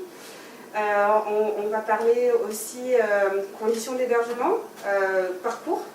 La personne était donc, du coup, dans le squat Mauricel. Et puis à traverser un certain nombre de pays au préalable. Et c'était là, du coup, aussi l'occasion de laisser le temps à ce monsieur de pouvoir déposer un certain nombre de choses qui a permis ensuite de pouvoir en discuter avec la collègue, comme je vous disais tout à l'heure, et avoir une proposition d'orientation vers des services dédiés à l'accompagnement psy. Et je vais vous parler du coup c'est Laurent qui vous parle de l'accélération des procédures. Cette personne-là, du coup, elle est arrivée au centre le 2 septembre. Elle est convoquée mardi à l'OFPRA. C'est très court. C'est très très court. Et du coup, comment... alors, on a eu 8 heures pour déposer l'histoire, mais 8 heures, ça ne suffit pas pour commencer à prendre du recul sur sa propre histoire et pour commencer à passer à autre chose. Et je l'accompagne mardi en tant que tiers, comme vous avez pu voir dans la vidéo, pour essayer de m'assurer de la bonne procédure de l'entretien. J'aurai l'occasion éventuellement, si nécessaire, d'intervenir à la fin, s'il y a eu des incompréhensions. J'ose espérer que dans ce cadre-là, ça va pouvoir suffire à cette personne, mais c'est pas dit. Et là, je dépeins peut-être un tableau un peu noir de la situation, mais ça, c'est une personne qui a la chance d'être en centre. Et il y a toutes celles qui sont en KES et pour lesquelles il y a la situation plus rapide, et puis il y a toutes les personnes qui sont hors centre et qui n'ont pas accès à tout ça. Après, sur l'accès à cet accompagnement au KES, c'est à peu près similaire. De toute façon, pour ce qui est de la demande d'asile, on peut prendre peut-être moins de temps parce qu'effectivement, on ne sait jamais quand est-ce que la personne va être transférée. Après, on peut toujours dire à l'OFI, la demande d'asile est en cours, enfin voilà, le récit est en cours, voilà, on ne transfère pas tout de suite. C'est toujours négociable, hein, ça, le délai dans lequel on va pouvoir transférer parce qu'on est en train de finir le dossier, c'est pas gênant. On s'arrange toujours sur ce genre de choses, donc on peut prendre le temps sur des récits particulièrement complexes, éprouvants, de prendre ce temps-là. Après, sur l'accompagnement tiers, ça nous arrive aussi parce que les gens peuvent rester bien plus que 30 jours, ou alors simplement, quand on a identifié ces problématiques-là, quand on transfère la personne, on transfère aussi une note, voilà, un dossier en fait. C'est pas seulement une personne, c'est aussi tout son dossier, et on dit aux collègues, attention, là moi j'ai repéré ça, à creuser, ou la personne n'a pas été en capacité au moment où j'ai fait son récit dans le délai imparti, n'a pas été en capacité de tout me livrer, je sens qu'il y a des trucs sur lesquels il va falloir aller chercher peut-être un peu plus pour qu'elle soit prête au moment de son entretien à l'OFPRA. Ça peut valoir le coup de faire un complément, parce qu'il faut savoir que toute personne a le droit d'envoyer a posteriori un complément de son récit de demande d'asile. Et donc ça peut tout à fait être fait par le centre suivant, par les chargés d'accompagnement après. Et pour ce qui est des modalités d'accompagnement, c'est vrai qu'à la différence du CADA ou Travail Cindy, chez nous, on n'est pas en binôme sur les dossiers. Donc je suis chargée d'accompagnement global, c'est-à-dire que je m'occupe vraiment de tout avec la personne. Cependant, on est quand même une équipe de 10, on est 4 chargés d'accompagnement avec des profils très différents. Je suis juriste de formation, nous avons une assistante sociale, on a une autre travailleuse sociale, qui est CESF, et on a une personne qui sort de Bioforce. On a une chef de service qui était assistante sociale, et qui a cette expérience-là aussi, qui était chargée d'accompagnement avant. On a des personnes, ce qu'on appelle les agents sociaux et hôteliers, qui sont beaucoup présents dans les étages, et qui, par leur parcours aussi, peuvent avoir une autre vision des personnes. On a notre chargé de vie collective qui les voit dans un tout autre contexte et qui voit aussi autre chose.